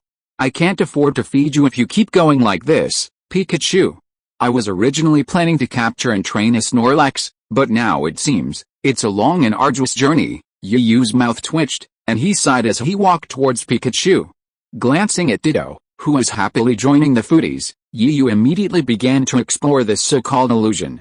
The next moment, a magical scene unfolded before Yuyu. To be more precise, it was like a 3D projection. The protagonist in this video is likely an Arbok, likely still in its infancy, very small. This little Arbok, likely born not long ago, seems to be enjoying the new things outside and finding everything new and exciting. One moment it chases Butterfree, the next it wanders through the grass, as if playing hide-and-seek with nature. A gentle breeze sways the grass and trees, creating a rustling sound, as if cheering on the beauty of nature. From time to time, a few wild Pokémon dart through, or bug-type Pokémon sing songs for nature. Everything seems so natural and harmonious. It seems that without its mother's close supervision, the little Arbok seems tired after playing so much. At this moment, lazily sprawled on a patch of grass, where more sunlight streamed in, his face reveling in the moment. He yawned lazily, his eyes narrowed, seemingly ready to drift off to sleep. Seeing this peaceful and relaxing scene before him, Yuyu's mind relaxed for once. He didn't know how long it had been since he'd experienced such a harmonious moment with his Pokémon. With a faint smile on his face, Yuyu sat down between Pikachu and Ditto. They gave him some protesting looks, so he placed his hands directly on their heads and began rubbing them vigorously. The two Pokémon felt incredibly suffocated. It was so hard for them to finally get a bite, and yet this unscrupulous owner treated them like this. However, faced with an even more tempting treat, the two gluttonous Pokémon didn't hesitate, but simply ate even faster. Watching the little Emberjack sunbathing on the lawn not far away, Yuyu stroked the Pokémon's head, feeling incredibly content. At this moment, he roughly understood that this so-called illusion should not be meant to harm him, or pose no threat to him. It should be to tell them or convey some information. Otherwise, judging from the situation when he fell into the illusion, the environment would not be so peaceful and unpredictable. It should be a scene full of danger and crisis. Is it true that what you think will come true? In the next moment, Yuyu's eyes suddenly condensed, and he really wanted to slap himself a few times. When did his thoughts become so effective? Yuyu roared fiercely in his heart. But no matter how much he roared, no matter how much he vented, the scenes in front of him could hardly continue to happen. Everything seemed so abrupt, but so real. It was seen that since some time, the little abe monster had fallen asleep, perhaps because the sunbathing was too comfortable. Unbeknownst to him, while he slept, a burly man, Carrying a device resembling a net-mending machine on his shoulder, his eyes filled with greed and a sneer on his lips, approached the unaware, slumbering little Abigail. Perhaps due to his inherent caution, he even sent out a Queen of Flowers. The footage shows that after releasing Queen of Flowers, the man had it use hypnosis again on the little Abigail. Hey! Stop, you seem to have completely forgotten that he was in a dreamland. Seeing someone trying to harm the Pokémon, he couldn't help but shout. He couldn't help but order Pikachu and Ditto to attack. Go! Pikachu, use 100,000 volts. Ditto, use telekinesis. Pikachu, Alakazam. The two Pokémon reacted quickly. Faced with such a serious matter, they decisively abandoned their delicious Pokémon food and instantly engaged in battle. 100,000 volts shot towards the burly man, while telekinesis tried to stop the Amazon. But an illusion is an illusion after all. Facing the illusory things in it, no matter how fast the attack speed of 100,000 volts is or how powerful the telekinesis is, it will all be in vain. The space where the two skills were concentrated was only slightly distorted before it returned to its original form. Therefore, although Yu was furious at the moment, he had to be a bystander and could do nothing about the illusion. To be more precise, he had no way to deal with a burly man in the illusion who was plotting against the little Ibaku monster. Yu was so uncomfortable at the moment. Everything was happening right in front of his eyes, and he should have been able to stop it, but he could only stare blankly. If you are listening to this novel on a channel other than Fanfic World, it means it was downloaded and re-uploaded without effort. We warmly invite you to visit our channel, Fanfic World. There you will find the original version of this story and many other novels of various genres. We look forward to seeing you dive into a world of incredible novels. Chapter 264 Pokemon Hunter. Hey, big guy up there. Let go of that little Argon. Come at me if you dare. This was Yu's most sincere thought at the moment. There was nothing he could do. Who could possibly stop him from watching this unfold? For anyone deeply enamored with Pokemon, this would be nothing short of torture. For example, imagine someone bullying or persecuting someone or something you care about. You know you want to do everything in your power to stop them, but the reality is you can't.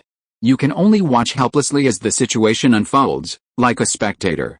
While this reality was harsh and torturous, it seemed to be the reason you had come here to find out. So, he could only watch the unfolding events unfold in silence. Not far away, the sturdy man's noise, seemingly due to the noise, had startled the nearby wild Pokémon, who were more familiar with the little Argon. One of the giant Beedrills, who had witnessed the entire situation, was immediately displeased. Brandishing its twin needles like a knight's lance, it charged directly at the burly man in Megalania, intent on either retrieving or retaining the small Orbo. This Beedrill seemed quite clever, even as it charged to disrupt the enemy while summoning help in the unique Pokémon language of the Beedrill pack. But after the initial panic of Beedrill's fierce twin needle attacks, Megalania quickly regained her composure. She rhythmically dodged and searched for the opportunity to counterattack. The burly man, a training officer, was even more so. He was carrying the small Orbo trapped in the net on his shoulder, struggling with a nonchalant attitude, showing no sense of urgency, but rather watching the battle with deep interest. A closer look revealed an undisguised glint of greed in his eyes as he gazed at the Beedrill, creating the illusion that his eyes had become alliance coins. What's that? Could that symbol on the shirt be? Suddenly, Yu's gaze was drawn to a symbol on the large man's special operations uniform. His pupils narrowed, anger rising in his eyes. Pokemon Hunters, that's the symbol of the Pokemon Hunters' unique organization. This world is truly vast. Not only is the land vast, but it also houses many species of Pokemon and humans. Within it, there are countless countries, large and small, and within them, countless organizations of varying depths, some official, some private, some just, some evil. Each country's Pokemon League is affiliated with a national organization.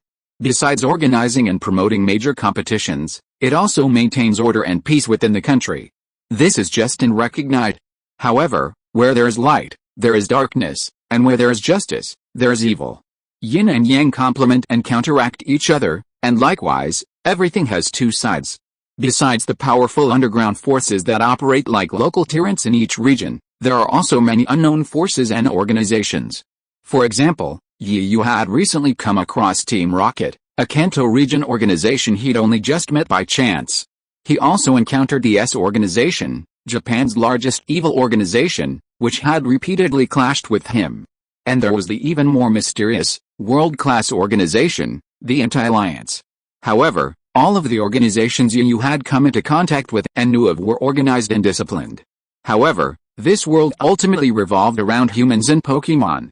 With the passage of time, especially after the discovery of the power and value of Pokémon, Pokémon-related evil organizations emerged in every country. Among these, the Pokémon hunters were the most complex and extensive. Before that, during his time training martial arts in China, Yu had come into contact with Pokémon hunters due to his extended stays in the mountains. This was because rarer and lesser-known Pokémon could often be found in the deep mountains, or in the depths of nature. Once discovered by Pokémon hunters, these Pokémon often met a harsh end. Captured Pokémon were often tortured and trained before being sold at high prices. If they were lucky enough to find a buyer who treated them well, it wouldn't be too bad. But if they encountered the ruthless Pokémon hunters, they would be doomed. Although these Pokémon hunters were called Pokémon hunters, most of them worked in teams. These teams ranged from a few dozen to hundreds, fully equipped with all sorts of technological equipment. While Pokémon hunters fought as teams, to maintain balance and limit growth, they also formed a Pokémon Hunters Union, similar to the Pokémon League. The image of two cross-guns on the burly man's battlesuit was a reference to the Pokémon Hunters Union. Coincidentally, Yu knew this image of the Pokémon Hunters Union. Compared to those who did all sorts of evil, Yu actually disliked Pokémon hunters like the burly man, who would do anything to capture Pokémon. However, his current situation was awkward. Even if he was angry, what could he do? Seeing but not being able to hunt was just the right thing to do. Ignoring Yu's intense inner thoughts, he returned his gaze to the illusion.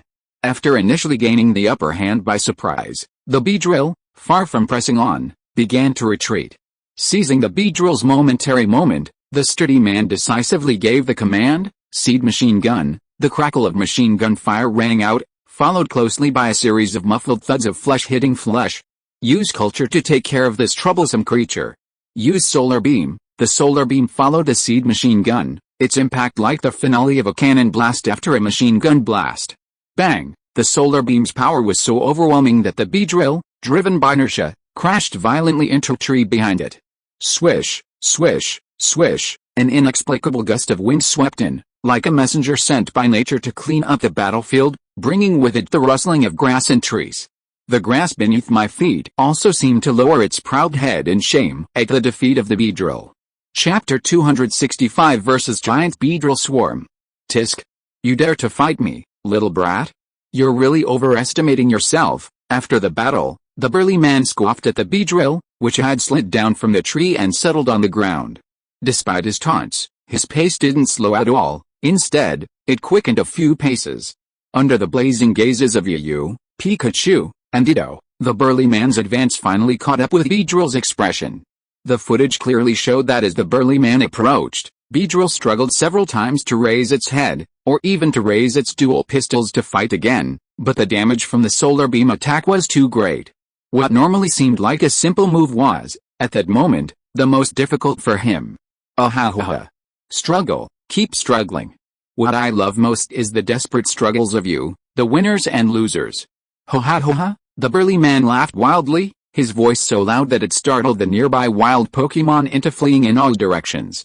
As if this wasn't enough, a demonstration of his dominance, the burly man casually tossed the small arbiter from his shoulder to the ground.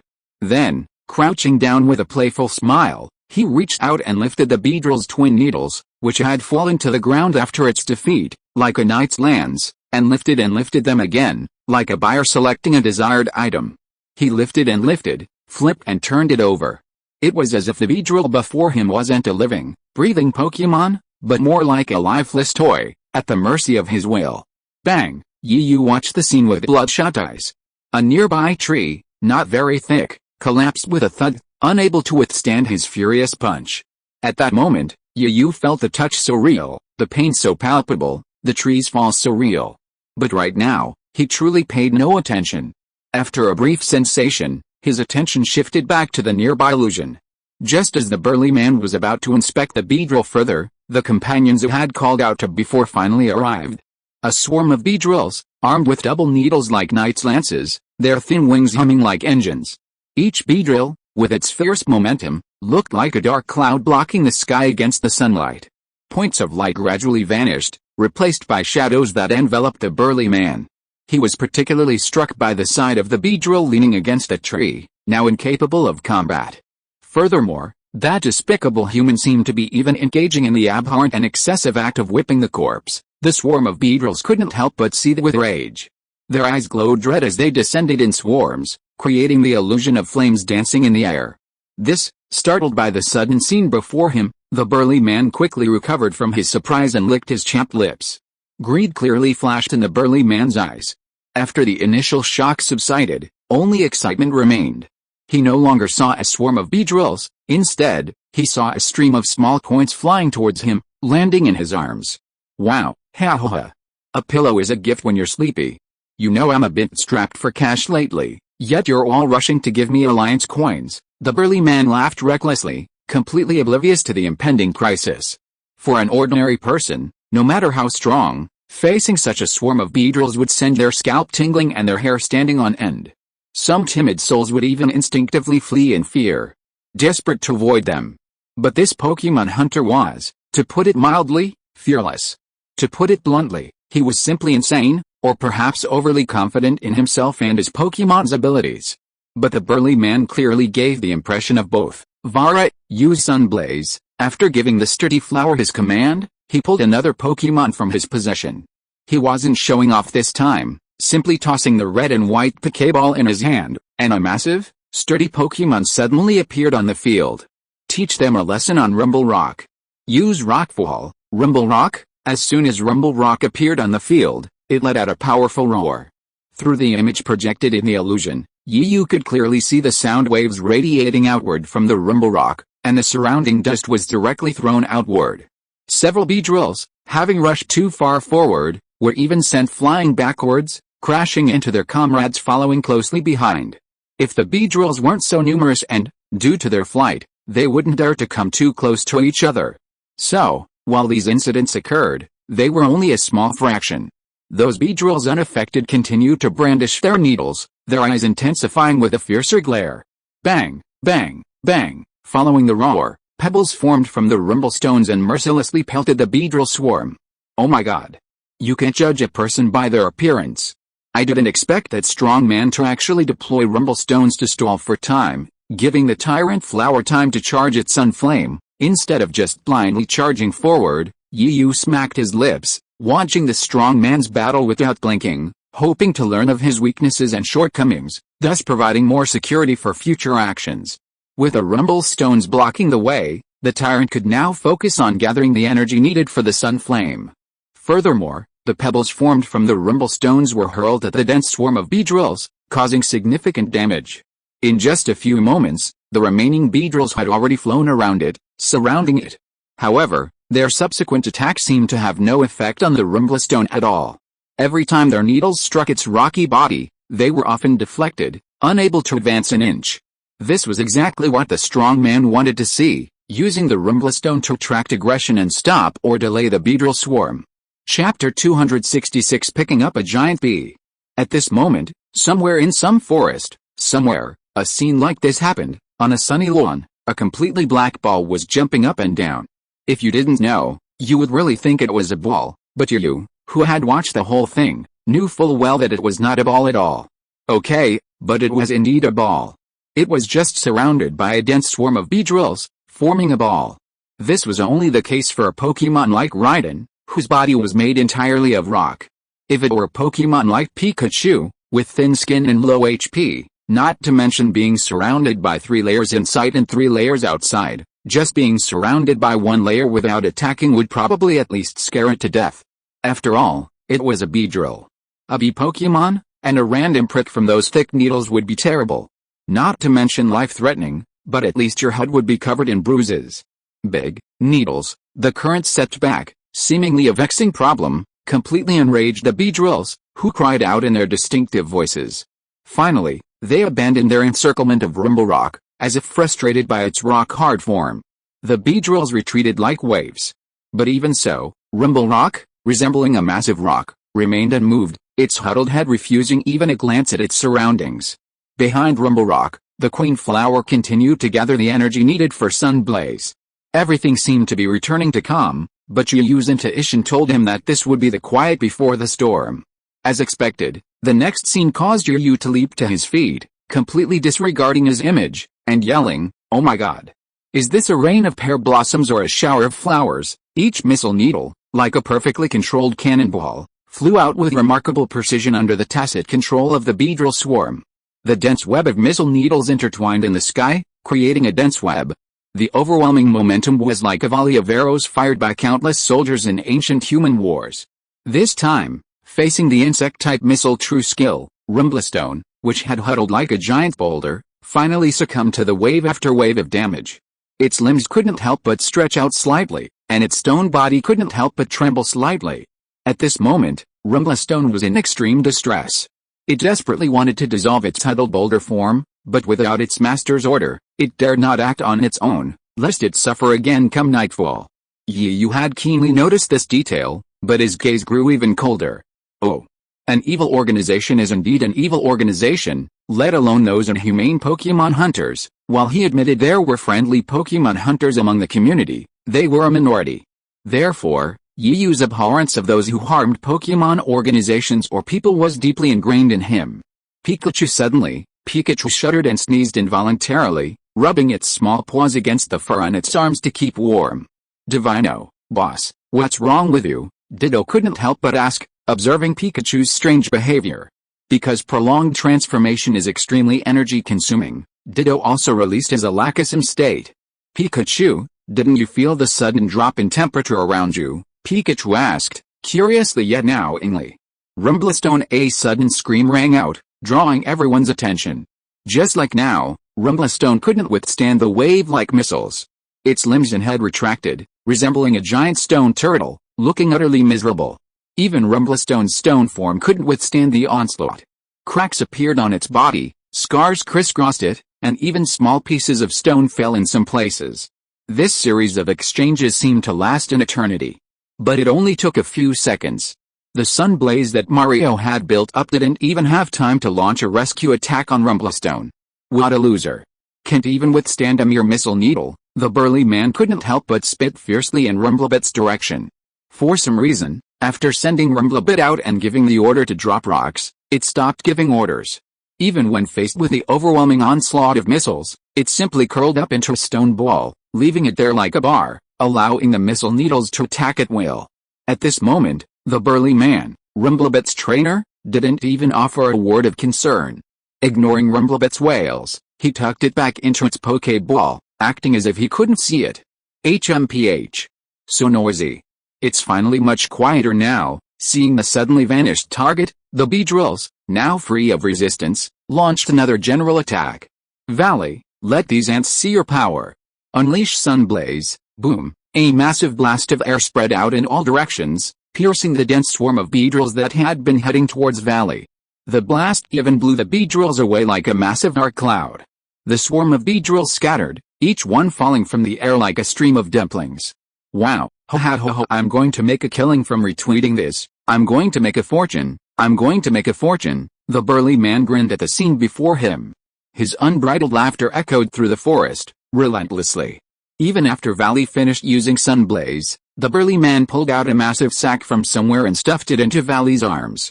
It looked like she had even saved on Pokeballs. Even a single ordinary Pokeball would have cost a fortune. The next scene was a shock to Yu. After the strong man stuffed the sack into the arms of the stork, without any need for the strong man's trainer to remind or give orders, the stork was already holding the sack, catching either the Beedrills that had just fallen from the air or those that had already fallen to the ground. Chapter 267 Mysterious Shadow. Well, not bad, not bad. Queen Flower, you did a great job. Unlike that useless guy, Longshi, the strong man's praise echoed through the silent forest, yet it was piercing. But when Queen Flower responded with a joyful cry, her hands and feet busy. It was obvious that being praised by her master was a great pleasure for her. Yet, that's it, seemingly a little tired, the strong man paused his movements and stretched. Then, looking at the bag full of trophies in his hands, he nodded with satisfaction. He called to the Rafflesia, who was still busying nearby. "Queen Flower, the rest of the work is up to you. Remember to clean up the battlefield. I'll go drive the car over first, so it will be convenient for carrying these trophies." When Queen Flower smiled and nodded, telling her master to go on and leave it to him. Alice. This is another great opportunity to rescue the little scorpion and the giant hornet. Watching the burly man leave, Yu sighed once more, his voice filled with helplessness and exasperation. He couldn't tell how many times he'd sighed that day. It felt as if all his previous sighs combined hadn't been as numerous as today's. He desperately wished he'd been a witness to this illusion, so he wouldn't have to endure the torment of watching helplessly as the Pokémon fell to the clutches of Pokémon hunters. But from the beginning, I still don't know where that burly man is taking the little scorpion and the giant hornet. Yu's face grimaced. Normally, after capturing a Pokémon hunters would bring it back to a secluded location for captivity and training. However, there was also a situation where they were hired by wealthy buyers to capture a supply of Pokémon, which they then traded immediately upon capture. Yu knew all this by chance, having overheard it from some insider in the martial arts world. He considered it useful information, so he'd kept it in mind, never expecting it to come in handy today. Meanwhile, the illusory projection of the Queen of Flowers had already packed up the swarm of giant bee hornets that had fallen to the ground. A large sack, twice its size, was effortlessly carried atop the giant flower. Just then, the roar of a car engine suddenly began. A moment later, a burly man drove a pickup truck up to Queen of Flowers' position. After getting out, the burly man glanced at the empty ground, nodding with satisfaction before returning his gaze to Queen of Flowers. "You did a good job, Queen of Flowers. Take our loot to the back." After giving his instructions, the burly man returned to the car. After Queen of Flowers climbed in, he restarted the engine and drove off, leaving only the exhaust fumes lingering through the forest. What the burly man didn't know was that after they left, the exhaust fumes gradually condensed into a cloud in the air, and a pair of crimson eyes stared at his car as it departed. Whether intentional or not, this phenomenon was also projected through the illusionary image. What kind of Pokémon is this? Is it the creator of this environment, or a separate entity? Having studied under Professor Oak for several years, Yu possessed a wealth of knowledge about Pokémon. He immediately began to make academic recommendations based on the few scattered clues he saw. Pokémon and information flashed through his mind like slides. But for a long time, he couldn't put any of them together, and he still had no definitive answer. Forget it. There are still many undiscovered Pokémon in the world. Maybe this is one of them. Let's leave this question to Professor Oak and his fellow Pokémon enthusiasts. Finally, at a loss for a solution, Yu pulled out his Pokémon guide and took note of the Black Shadow, intending to throw this difficult question to Professor Oak and his experts. The most urgent task now is to quickly find the Arbok and the giant beetles that were captured by the strong man. And this should have happened recently, otherwise Arbok wouldn't appear in Yale Town at this time of night. Yu frowned in thought, thinking the illusion had ended there. But then something startling happened again. The dark shadow floating in the sky in the image had somehow transformed into an arrow, a floating signpost. This direction is towards Yaletown. Could it be that the shadow is trying to tell me that little Arbok and his friends have been taken to Yaletown? After his initial confusion, Yu clenched his right fist and pounded it against his left palm, as if suddenly understanding something. I understand. No wonder Arbok appeared in Yaletown and refused to leave, even going so far as to destroy the streets. Although it was just a fantasy, Yu could already imagine Arbok's anger upon discovering his children and friends had been captured. Furthermore, with a hint of that hairy black shadow, knowing its child's location, it would surely rush in for revenge. After all, whether it's a human or a Pokémon, the love a parent has for their child is selfless and powerful. With a deep breath, Yu finally came to his senses from his reverie. The night remained dark, and the cloud-like moon hung high in the sky. Unobstructed by the clouds, the soft moonlight filtered through the dense branches and streamed down around Yu. The sudden change in scenery left Pikachu and Ditto somewhat bewildered. Yu, however, appeared calmer, looking up through the gaps in the branches at the moon overhead, as if hoping to find the mysterious Pokémon, or perhaps something else, with its help. The power of Pokémon is truly beyond the reach of us warriors. Although it sounds nice to say that we can compete with Pokémon, that should only be limited to fighting-type Pokémon, or some simple elemental-type Pokémon. But if we really face ghost-type or psychic-type Pokémon, will probably be beaten to pulp. After all, Ghost-type Pokémon are immune to physical attacks. Just the Psychic-type's telekinesis, the most common Psychic-type skill, is almost a bug even against warriors. Chapter 268 Superpower System. Who told me before? Warriors can compete with Pokémon, even crush them? That's complete bullshit. Stand up right there, and I promise I won't beat you to death. That's right. Psychic types are the biggest flaw for warriors. Even against the most bizarre and elusive ghost types, warriors can even use their internal energy, that magical energy, to reach the ghost-type Pokémon's body, but when facing a psychic type, you're completely helpless and abused, especially against a high-level psychic-type Pokémon. It's a nightmare. You can't even touch the edge of your clothes, and you'll have to eat your nose in defeat. Like before, as if recalling some unpleasant memory, Yu shuddered, even his gums trembling. Forget it, forget it. I won't think about it anymore. I won't think about it anymore. It's just tears. Yu shook his head quickly, throwing away all the distracting thoughts. But his mind became more resolute. It seemed time to find a powerful psychic-type Pokémon to serve as his companion. Then, without even caring whether the investigation was complete or the information was accurate and reliable, Yu called out to his fellow Pokémon and left first. He still had to rush back to help. He wondered how Serena and the others were progressing with Miss Joy in rescuing the Pokémon. He immediately took out his Pokéball, collected Ditto, picked up Pikachu, and immediately, using his light kung fu, dashed off in the direction they had come from. Although darkness had blocked their path, the good thing was that every warrior had an exceptionally strong memory, especially for short-term memory. Following the direction he remembered, Yu's speed grew faster and faster, and the trees on either side of him kept retreating. It was already nearly 11:30.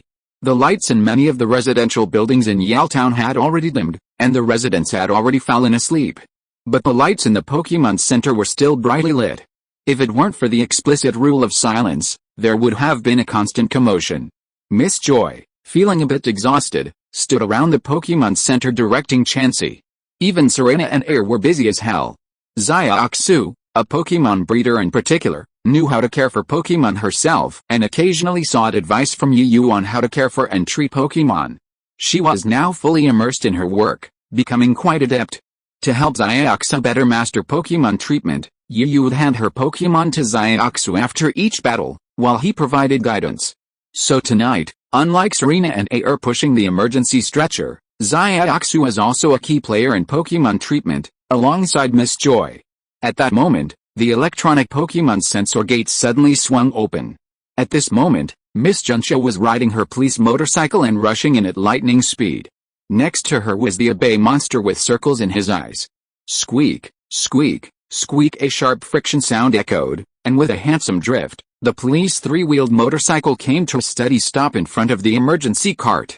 The Pokémon Center's building materials, even the floor tiles, were of high quality, yet the police motorcycle's drifting motion left no trace. Serena and Air, already prepared to transport the Pokémon, hurried forward and carefully lifted Arbor and placed it on the cart. As if to highlight their professionalism.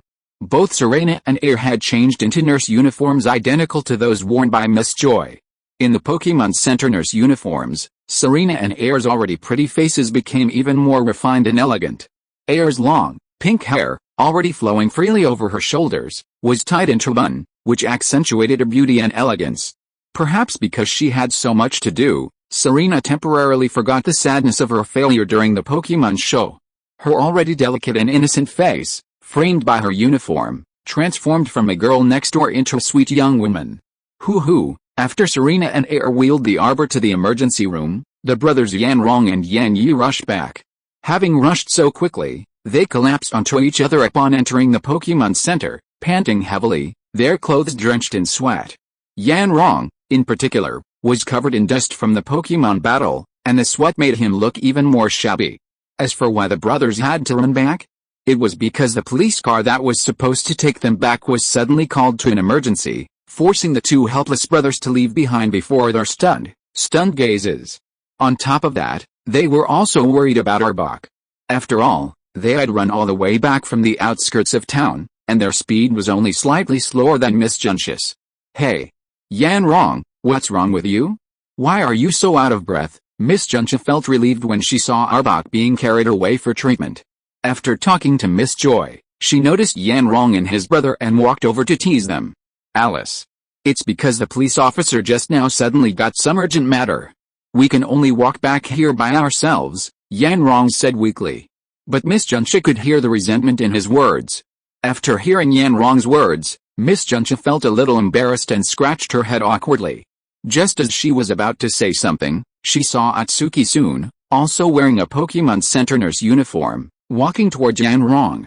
It turned out that Atsuki-sun had just finished her work and saw her boyfriend just returned, so she couldn't help but slack off for a while and went up to comfort him. Wrong, what's wrong with you? Why are you so disheveled? It's like you just got pulled out of a trench. Coming to Yanrong's side, after discovering her boyfriend's disheveled appearance, Atsuki-sun couldn't help but chuckled, but she still took out a purple handkerchief and carefully examined the beads of sweat on Yanrong's forehead. I did fight a battle, but I didn't crawl out of a trench, Yanrong said with a wry smile, but he still enjoyed his girlfriend's careful care. Thanks to Keizu for the 200 coin reward. Chapter 269 Treatment.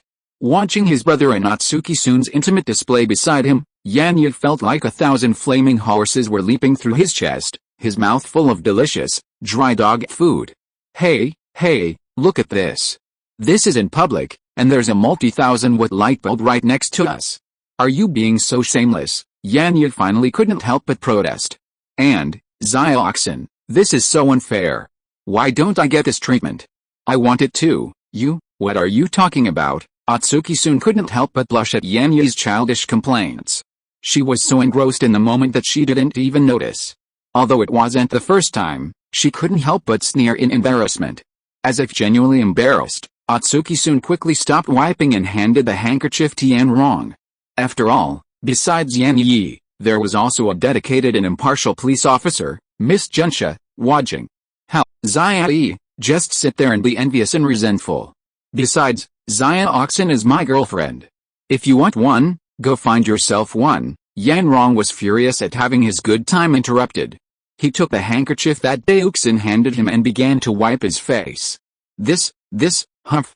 I'll talk about it when I become a Pokémon Master. I won't consider it right now. Yanya was extremely arrogant. Then, as if he had thought of something, he quickly removed the Pokéball from his waist and handed it to Daoxin, grinning. Xiaoxin, since you're Miss Joy now, even if it's only temporary, I'll still leave my Pokémon to you. Oh my god. How dare you? You didn't do anything after all. Even your Geodude is still at full strength. It feels like I was the one fighting the whole night. Yanrong was furious. Not only had his good time been ruined, but he had even asked his girlfriend to help him. Wow. So it was you, Yanrong, who defeated that Arbok. That's amazing. I heard from the trainers here that Arbok is very powerful. Any Pokemon that tried to stop it were either defeated or injured. There was no way it could escape unscathed.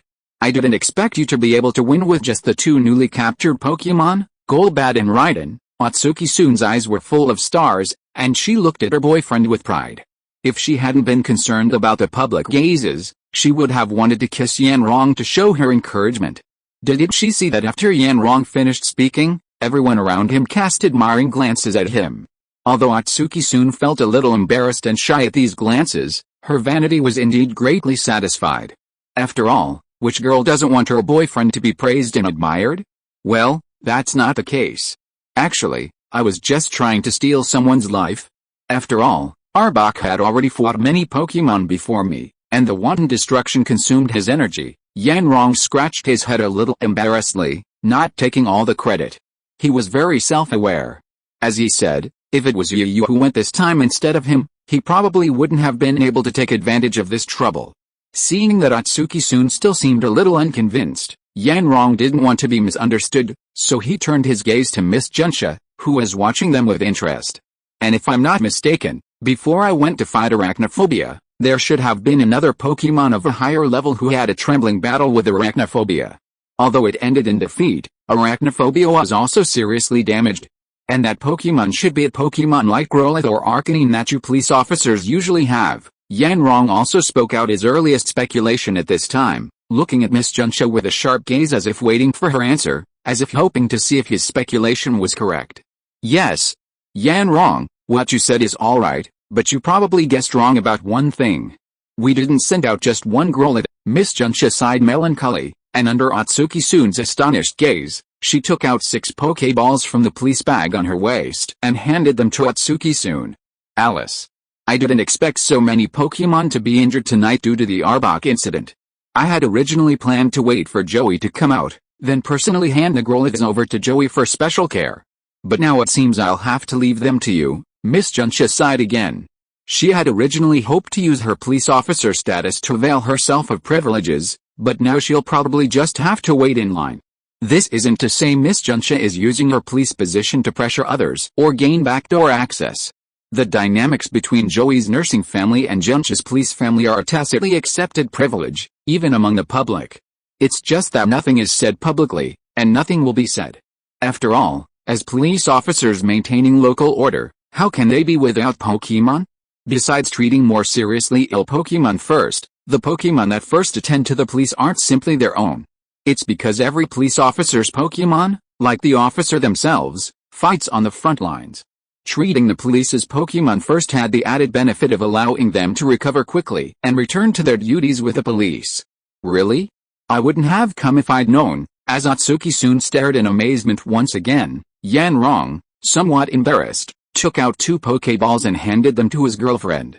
I'll leave the jobs of Golbat and Raiden to you. Due to the sheer number of Pokeballs, Atsuki-sun had no choice but to hold them all in her arms. Fortunately, due to the tight deadlines today, Atsuki-sun and the others didn't simply don nurse uniforms like Miss Joy and the others did. Instead, they wore their own clothes underneath, layering their uniforms over the top. Because the Pokemon Center nurse uniforms were typically long and loose, Atsuki-sun, under Yanrong's twitching gaze, sternly lifted a corner of her long skirt and, like a package, placed the Pokeballs inside. Then, with a small emotion towards her boyfriend, she continued to help with the packed Pokeballs. Chapter 270 Return. Because it was dark, people didn't feel the silent passage of time at all. This was especially true in towns and cities, where some areas were just the beginning of young people's nightlife. Every place had its own unique and unchanging night market, a manifestation of the area's nighttime liveliness. In contrast, the Pokemon Center was remarkably punctual every day, opening early to welcome the new day's bustle, and then dimming its lights at night to rest after a long day's hard work. However, today, the Pokemon Center in Yaotown was an exception. Wow, I didn't expect the Pokemon Center to still have the lights on so late. Yu stood at the Pokemon Center entrance, Pikachu perched on his shoulder.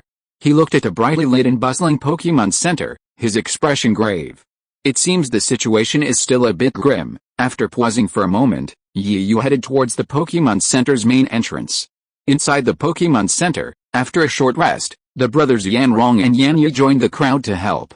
Of course, after learning that Yanrong and Yanyu were joining, Miss Joy even brought out 2 sets of Pokemon Center nurse uniforms and asked them to wear them. The 2 6-foot-tall men naturally objected, but they finally gave in after a desperate resistance. Brother, why is Yu still not back at this late hour? Yanyu asked Yanrong while nursing the little Magnemite on the bed. That? I don't know. Yanrong paused. Could he be in trouble? Besides, I heard the mountain Yu was going to is quite mysterious. Should it be a problem? With Yu's strength, he could even fight that arbor. As long as he doesn't encounter any high-level Pokemon, he shouldn't have any problem defending himself. Yanrong was very confident in Yu's abilities. If he hadn't started traveling a few years earlier and gained experience, Yu would have been on par with or even surpassed him by now. But precisely because of Yu's recent development, defeating Yanrong was still extremely difficult, even without using his main Pokemon. Well, having said that, Yanyu, you need to work harder. With Yu's current strength, he's probably more than capable of crushing you. Yanrong knew his brother considered Yu a formidable opponent, so he wanted to use this opportunity to sound a warning. HMPH. How could I possibly give him a chance to surpass me? Not only is he improving, but so am I. Besides, his strongest Pokemon is the electric-type Pikachu, while mine is Onix, which inherently has a stat advantage. Yanrong, Yu hasn't returned yet. As Yanrong and the others were talking, a soft female voice echoed behind them. Hearing his name called, Yanrong looked in the direction of the voice and saw his beloved daughter, holding a bandaged walking grass in her arms, worry evident on her pretty face. Beside her stood Serena, also looking worried, and Xiaoxu, clutching a first aid kit. The three girls, noticing Yu had been out for so long, past midnight and still not returning, came over worriedly to ask Yanrong. Yes, Yanrong, do you know where Yu is now? I'm a little worried and want to go look for him. Serena even wanted to go out and look for Yu, worried something might have happened to him. I'm not sure. We're acting separately, Yanrong said. What should we do? It's already so late, Xiaoxu exclaimed, peering through the glass window at the inky black sky outside. We must have faith in Yu.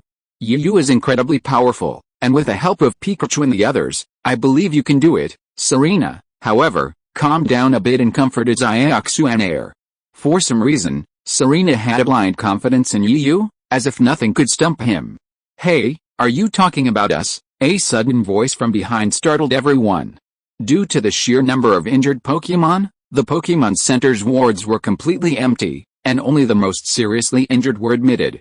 Those with less serious injuries were placed in the vacant areas of the lobby after their treatment. Consequently, when Yu entered the Pokémon Center, no one noticed.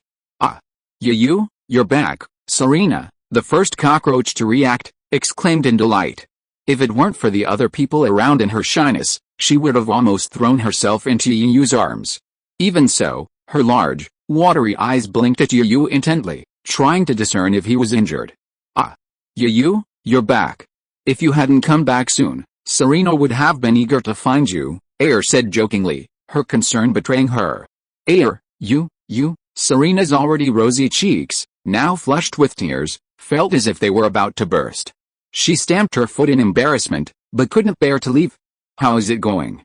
Is everything going well? Yanrong, however, got straight to the point, his expression growing serious, for he had also realized that things weren't always as simple as they seemed. Yu was stunned by the barrage of questions, but he answered them all, recounting his experiences and thoughts. As he spoke, Yu wiped away the tired looks on everyone's faces, especially those of Serena and Air, who yawned repeatedly while he was speaking. When he had finished explaining everything, Yu rolled up the sleeves of his robe, looking ready to get down to business. Alright, you've been busy all night, so leave the rest to me. I'll teach you. Are you sure you're not mistaken? Yan exclaimed in surprise, his eyes widening. Yu, are you sure you're not talking nonsense from exhaustion? Yanrong asked doubtfully, also unconvinced. How?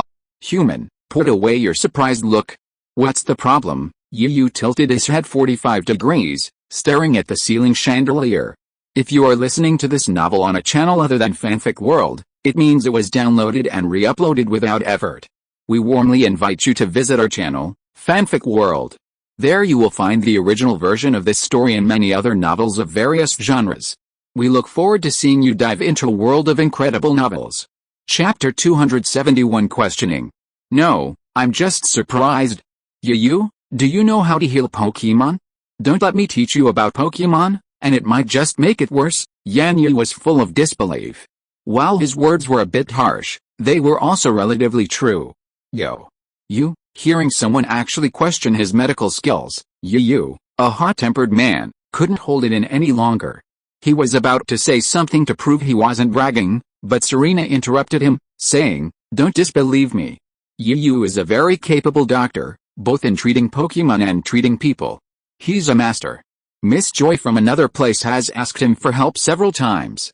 If you don't believe me, you can ask Air and the others. As if defending herself, Serena's pretty face was tense, as if she felt her words weren't convincing enough. She was afraid Yan and Yanrong wouldn't believe her. She immediately turned to Air and Xiaoxu, asking them to vouch for her. Yanrong, Serena is right. Yu is a very capable doctor. The speaker was none other than Miss Joy, who happened to be passing by, having overheard the discussion and, out of curiosity, had wandered over. Miss Joy. Seeing Miss Joy arrive, everyone greeted her in unison. Well, I just heard you guys discussing Yu's number problem. So I couldn't help but chime in. You won't blame me, will you? Miss Joy nodded in response, her usual friendly presence, joking to make her presence felt less out of place. How could that be, Miss Joy? Yes. You're Miss Joy. Everyone smiled in response, bringing a touch of lightness to the somewhat tense and oppressive atmosphere of the Pokémon Center. Yan Yi continued with his original question. Miss Joy, from what you're saying, does you really possess extraordinary medical skills? Despite Miss Joy's testimony, Yan Rong could barely contain his skepticism. Miss Joy didn't get angry at Yan Yi's somewhat rude question. She spoke with her usual gentleness. Yes, Yu's medical skills are truly remarkable. More precisely, his skills in treating Pokemon are so impressive that he can heal any Pokemon's injuries even without the use of specialized medical equipment. I've only heard this from my sisters elsewhere, though I haven't personally witnessed it. As for treating humans, I'm not very clear. Miss Joy wasn't exaggerating. She spoke honestly, unreservedly sharing her thoughts. Yan Yi choked on Miss Joy's response, unsure how to respond. However, at this point, Yu seemed to grow impatient. As everyone stared in amazement, he pulled a small notebook from his storage ring and tossed it into Yan Yi's arms, leaving behind a cool remark. Stop wasting time. It's not up to you to decide whether I'm capable or not. Yan Yi was completely bewildered by Yu's unconventional tactics. He felt something suddenly appear in his arms and instinctively opened it. The next moment, he was completely stunned, petrified. Yan Yi, what's wrong with you? What are you staring at? Yan Rong saw that his brother had been speaking the truth since opening the notebook. Unable to resist his curiosity, he stepped forward to take a look. Even Serena and the other two girls couldn't help but lean in. Only Miss Joy seemed completely indifferent, as if it was just as she expected. On the cover of the notebook were the words Medical Qualification Certificate written in large letters. He opened the notebook, and the contents were surprisingly simple. A photo of Yu. And below that, it said, specially awarded by the Pokemon League, Pokemon Dr. Yu. This is actually true. Yan Yi looked deeply shocked. Is Yu planning to just use his strength to slap someone in the face? That's pretty much in line with his style. He's just as serious about important matters as always, and confident in his medical and martial arts skills. Ayer chuckled softly.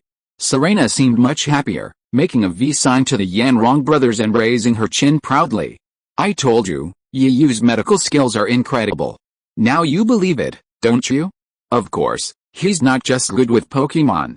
If you ever get sick or anything like that, you can come to Yu. Yan Yi felt his cheeks burning. Because there were so many injured Pokemon, Yu and his team had truly mastered the traditional Chinese medicine method of observation, listening, questioning, and palpation, treating them as they went. He'd even taken his first generation of silver needles from his stored ring at some point. Behind him, Xiaoxu followed closely. It was a tacit understanding between the two. Whenever Yu treated a Pokemon, Xiaoxu would tag along, lending a hand and learning from him. Being a Pokemon keeper encompasses all aspects of Pokemon care, effectively serving as a half Pokemon doctor. Xiaoxu, determined to become a top Pokemon keeper, emulated Yu's approach, absorbing the best while discarding the dross. Whenever Yu finished treating a Pokemon, Xiaoxu would immediately step forward to provide care for it. Of course, to accommodate Xiaoxu, Yu's pace was slow. Sometimes, after a treatment, he wouldn't even wait for Xiaoxu to finish tending to the previous one, simply providing a full-service treatment. They could learn from each other's caregiving experience. During this time, Serena and Ayer, curious about the situation, joined in. Even Miss Joy joined in, saying, I used to believe what I heard, but now I see it with my own eyes, and during this time, something truly amusing occurred. Pikachu, perhaps overfed from a previous meal, was completely limp, like a salted fish. Serena, however, disagreed, believing Pikachu's condition was due to injuries sustained during a difficult battle with Yu. Worried, she began imitating Xiaoxu's example, meticulously experimenting on Pikachu. But this time, Pikachu, freshly fed, couldn't withstand Serena's torment. With a single 100,000-volt attack, everyone around her suffered, their afros of varying colors and shapes tumbling down their heads. Chapter 272 Serena's Determination. The dawn slowly opened, bringing another vibrant and colorful morning, bringing freshness to the vibrant world of Pokemon. At the Pokemon Center in Yaotown, even though everyone worked late last night due to the overwhelming number of Pokemon to care for, Miss Joy still fulfilled her duties. Despite her sleep deprivation, she rose early to prepare for the day's chores. She opened the Pokemon Center's doors and began another day of operation within the vast machinery of the Pokemon Center. Perhaps because it was so early, Miss Joy yawned. broom and dustpan in hand, accompanied by her partner, Chansey. They were cleaning the steps in front of the Pokémon Center. Not far from the Pokémon Center was a harbor-like area, surrounded by the sea. From the entrance of the Pokémon Center, one could almost catch a glimpse of the movement within. At this very moment, a lone, frail figure stood at a spot on the harbor, buffeted by the steamy morning breeze, giving the impression that it could be blown away at any moment. Beside her were two Pokémon, but now, they lacked their usual morning vivacity.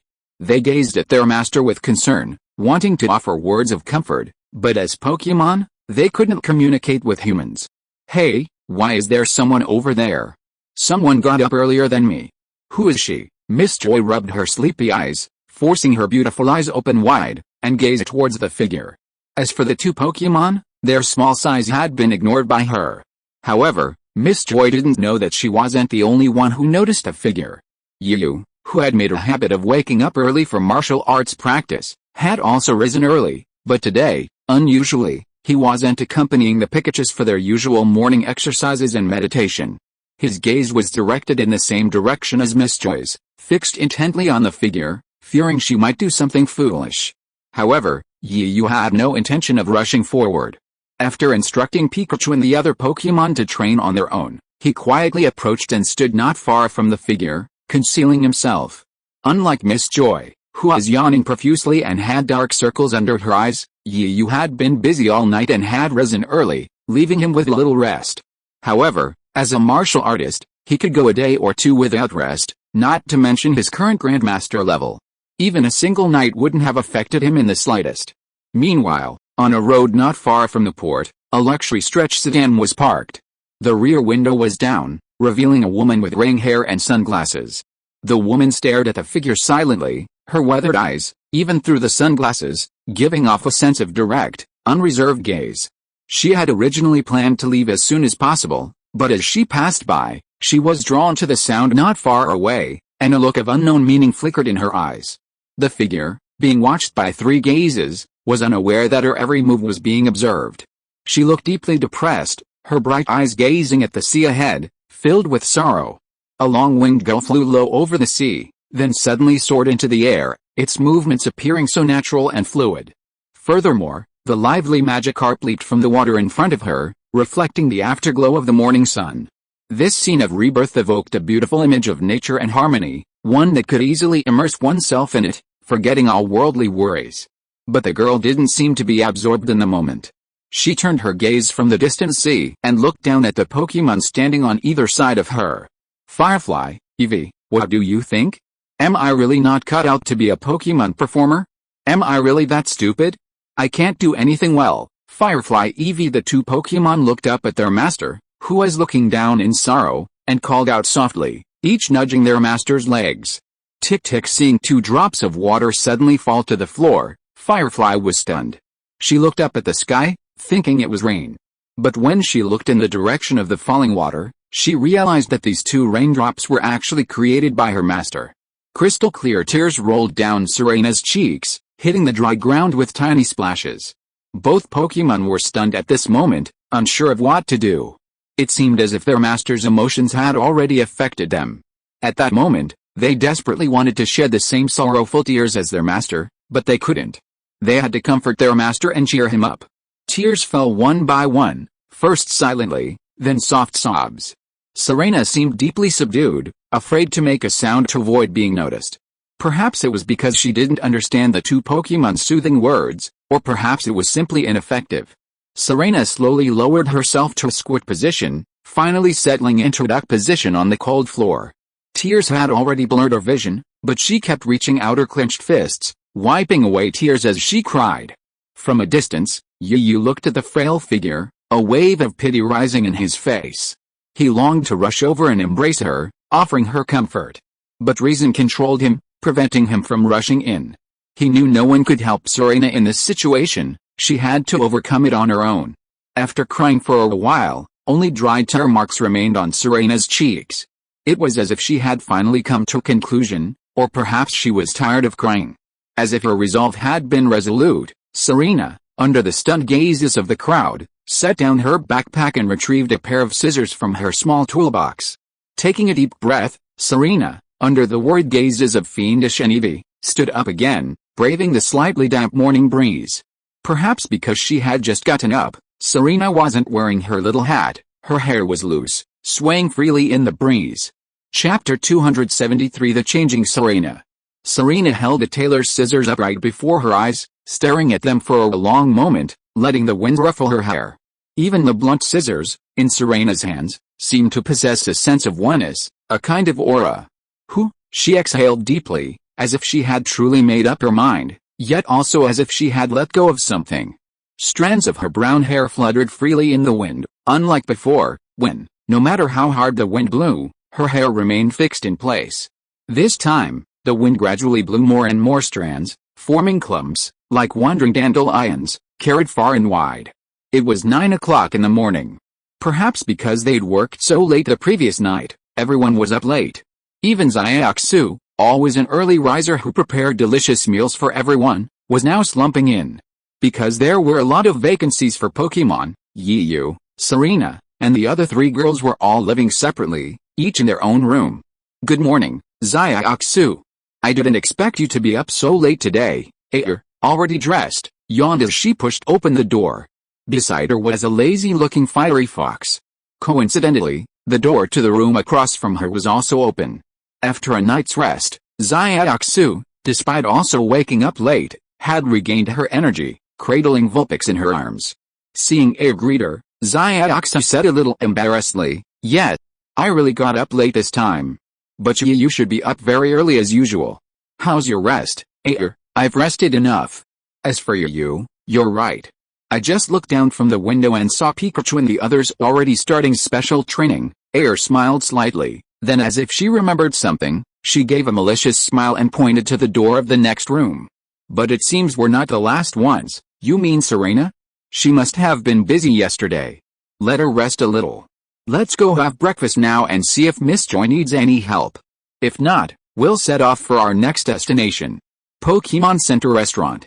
Perhaps because of yesterday, the Pokémon Center was still crowded at this moment, especially some trainees who were traveling and used the Pokémon Center as a free hotel if they didn't have the financial means. Indeed, there are Pokémon centers everywhere, even in obscure places like lakes, mountains, and forests. Wherever there are Pokémon, there's a Pokémon Center.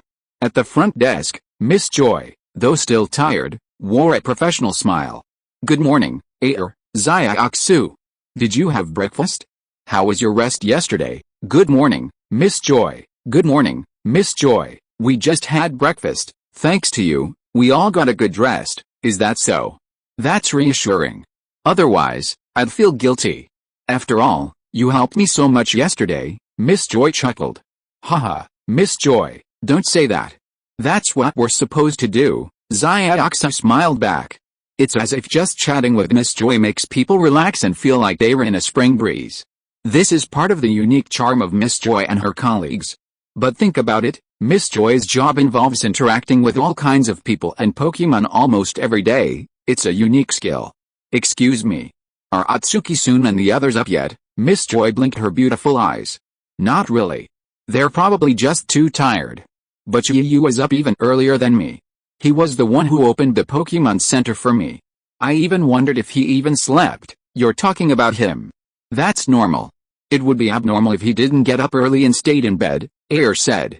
"Are you guys talking about me?" Suddenly, Yu appeared from nowhere and playfully patted and Xiaoxu on the shoulders.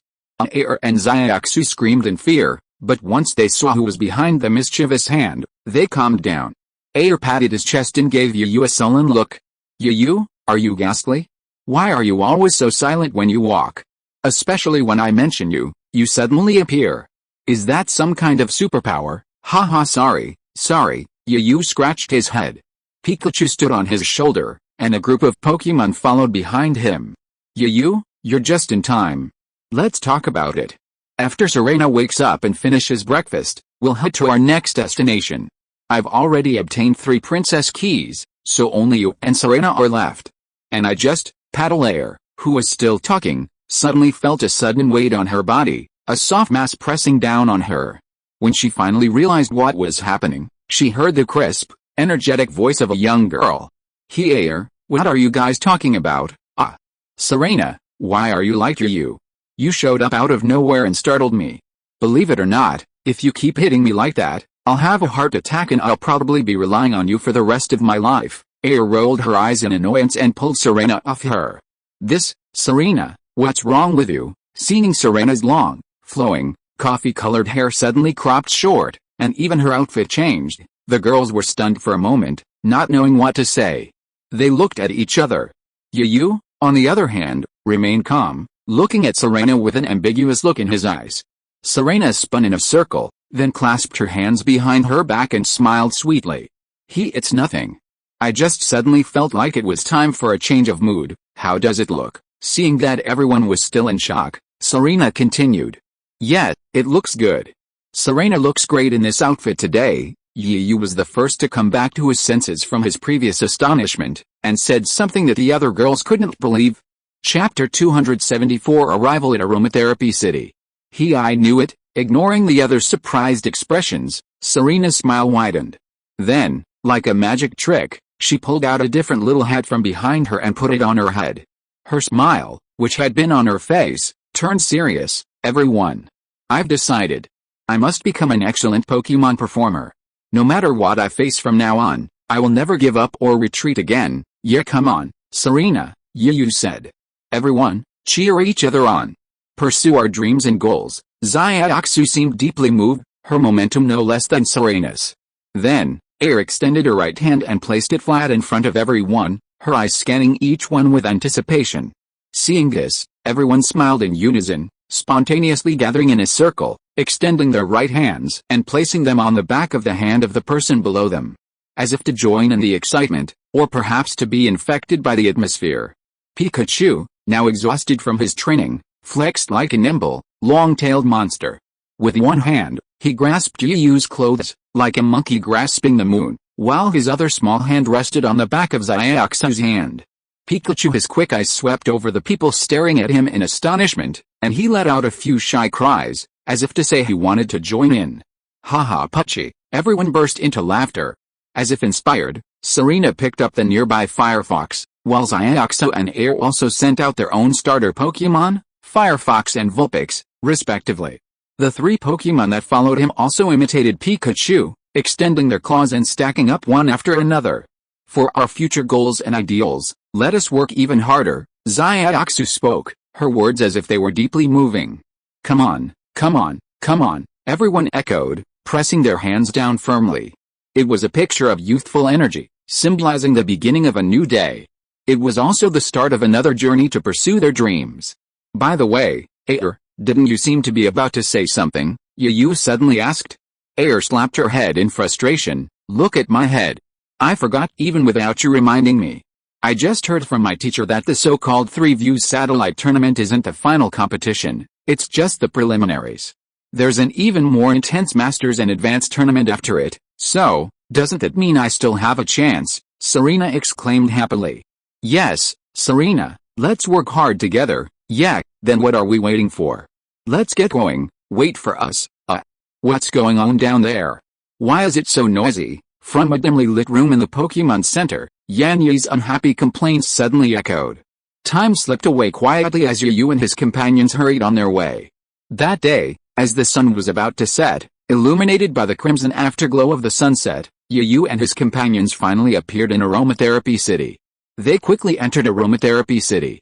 Walking along the streets of this bustling city, feeling the bustle of the city once again, Serena stretched and said with joy, I'm so tired. It's really not easy to finally get to Aromatherapy City. I must take a nice hot bath today. Yeah, it really wasn't easy. We finally made it here before Miss Xiaozhi and Miss Maxiu's fashion show starts. Air was also very happy. Air, you guys don't have to rush. Miss Xiaozhi and Miss Maxiu's fashion show doesn't start until tomorrow night, so there's still time. Yu looked at Air with a smile on his face. Yu, stop talking about Air. Don't you want to have a gym challenge with Miss Maxiu sooner? Xiaoxu teased, looking at Yu. Haha, you saw through it. I really do want to, so what are we waiting for? Let's go. Pikachu, hurry up and catch up, or you won't be able to compete when the time comes. Yu called out to Pikachu and hurried forward, leaving the three women shaking their heads.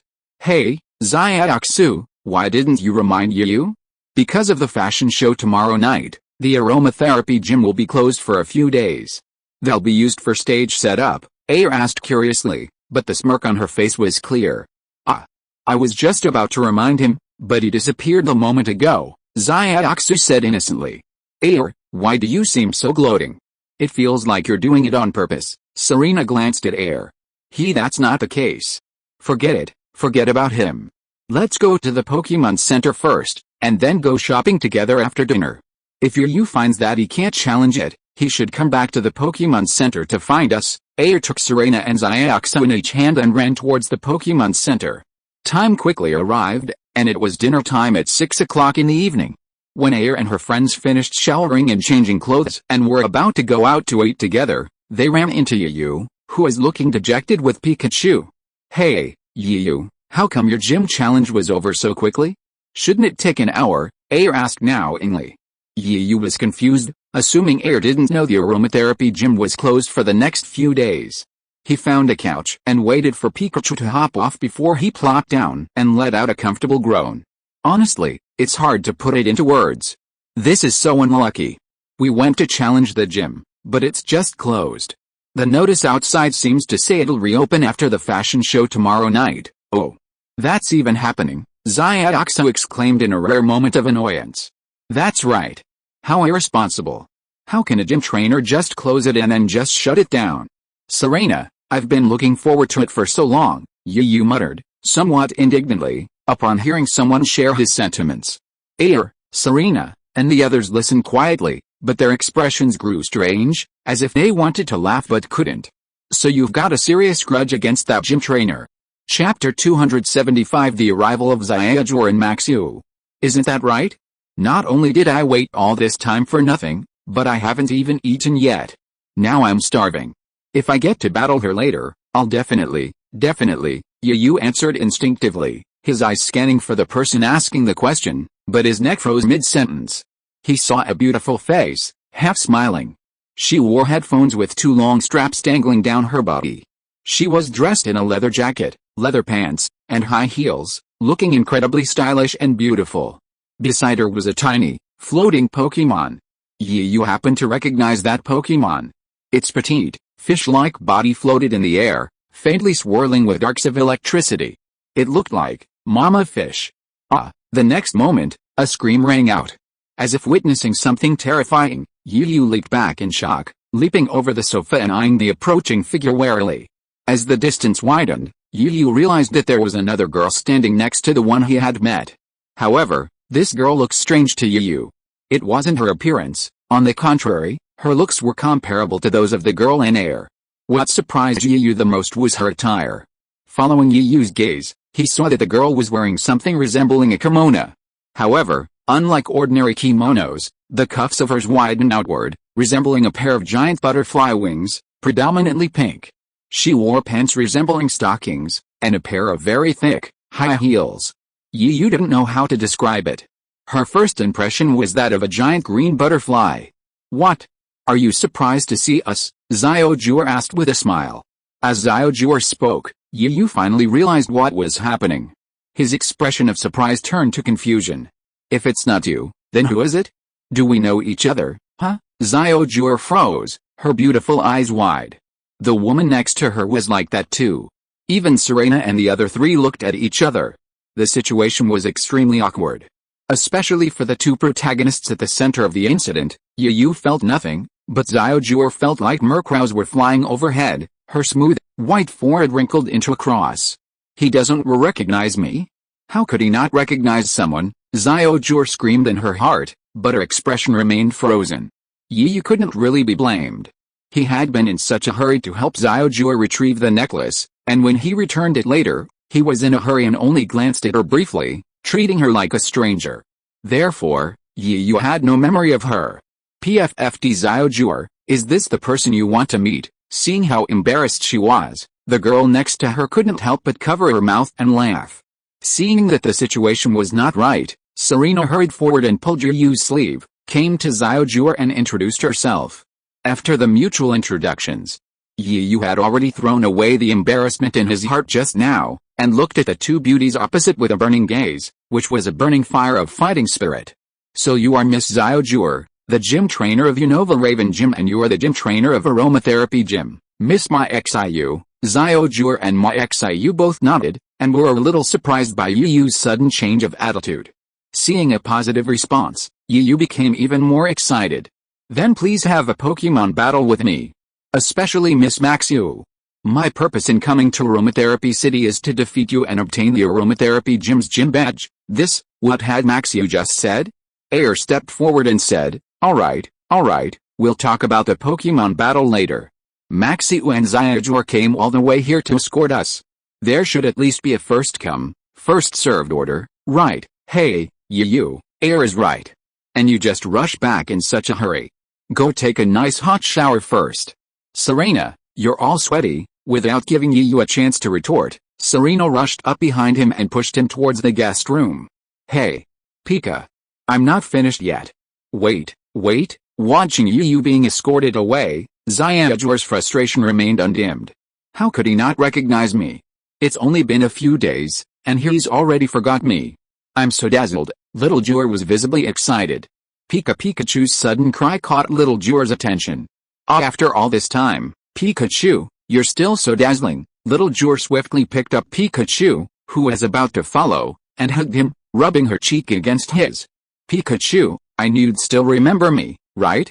I'm so happy. Seeing her friend's sudden loss of composure, Maxiu felt deeply embarrassed and quickly bowed to the three women. I'm so sorry to have troubled you all. Little Jur isn't usually like this, the three women said they didn't mind. After pushing Yu away, Serena, ignoring the strange and ambiguous looks she received from others, approached Maxiu and started chatting. After all, besides being a gym trainer, Maxiu is also a fashion model. Similarly, Serena is a very fashionable woman herself, and their interests perfectly matched. Their conversation grew increasingly captivating, and Serena and Maxiu almost felt like they had met too late. Later, Air, Xiaoxu, and even Xiaojur joined in, Pikachu in tow. As the saying goes, 3 women make a scene, 4 women play mahjong, 5 women together are a real spectacle. The conversation progressed from fashion to designing Pokemon costumes. Maxiu even released her fairies and other Pokemon wearing her own designs. Serena, a skilled seamstress, was so captivated by the adorable outfits that she quickly consulted Maxiu and Xiaojur, creating some Pokemon costumes on the spot.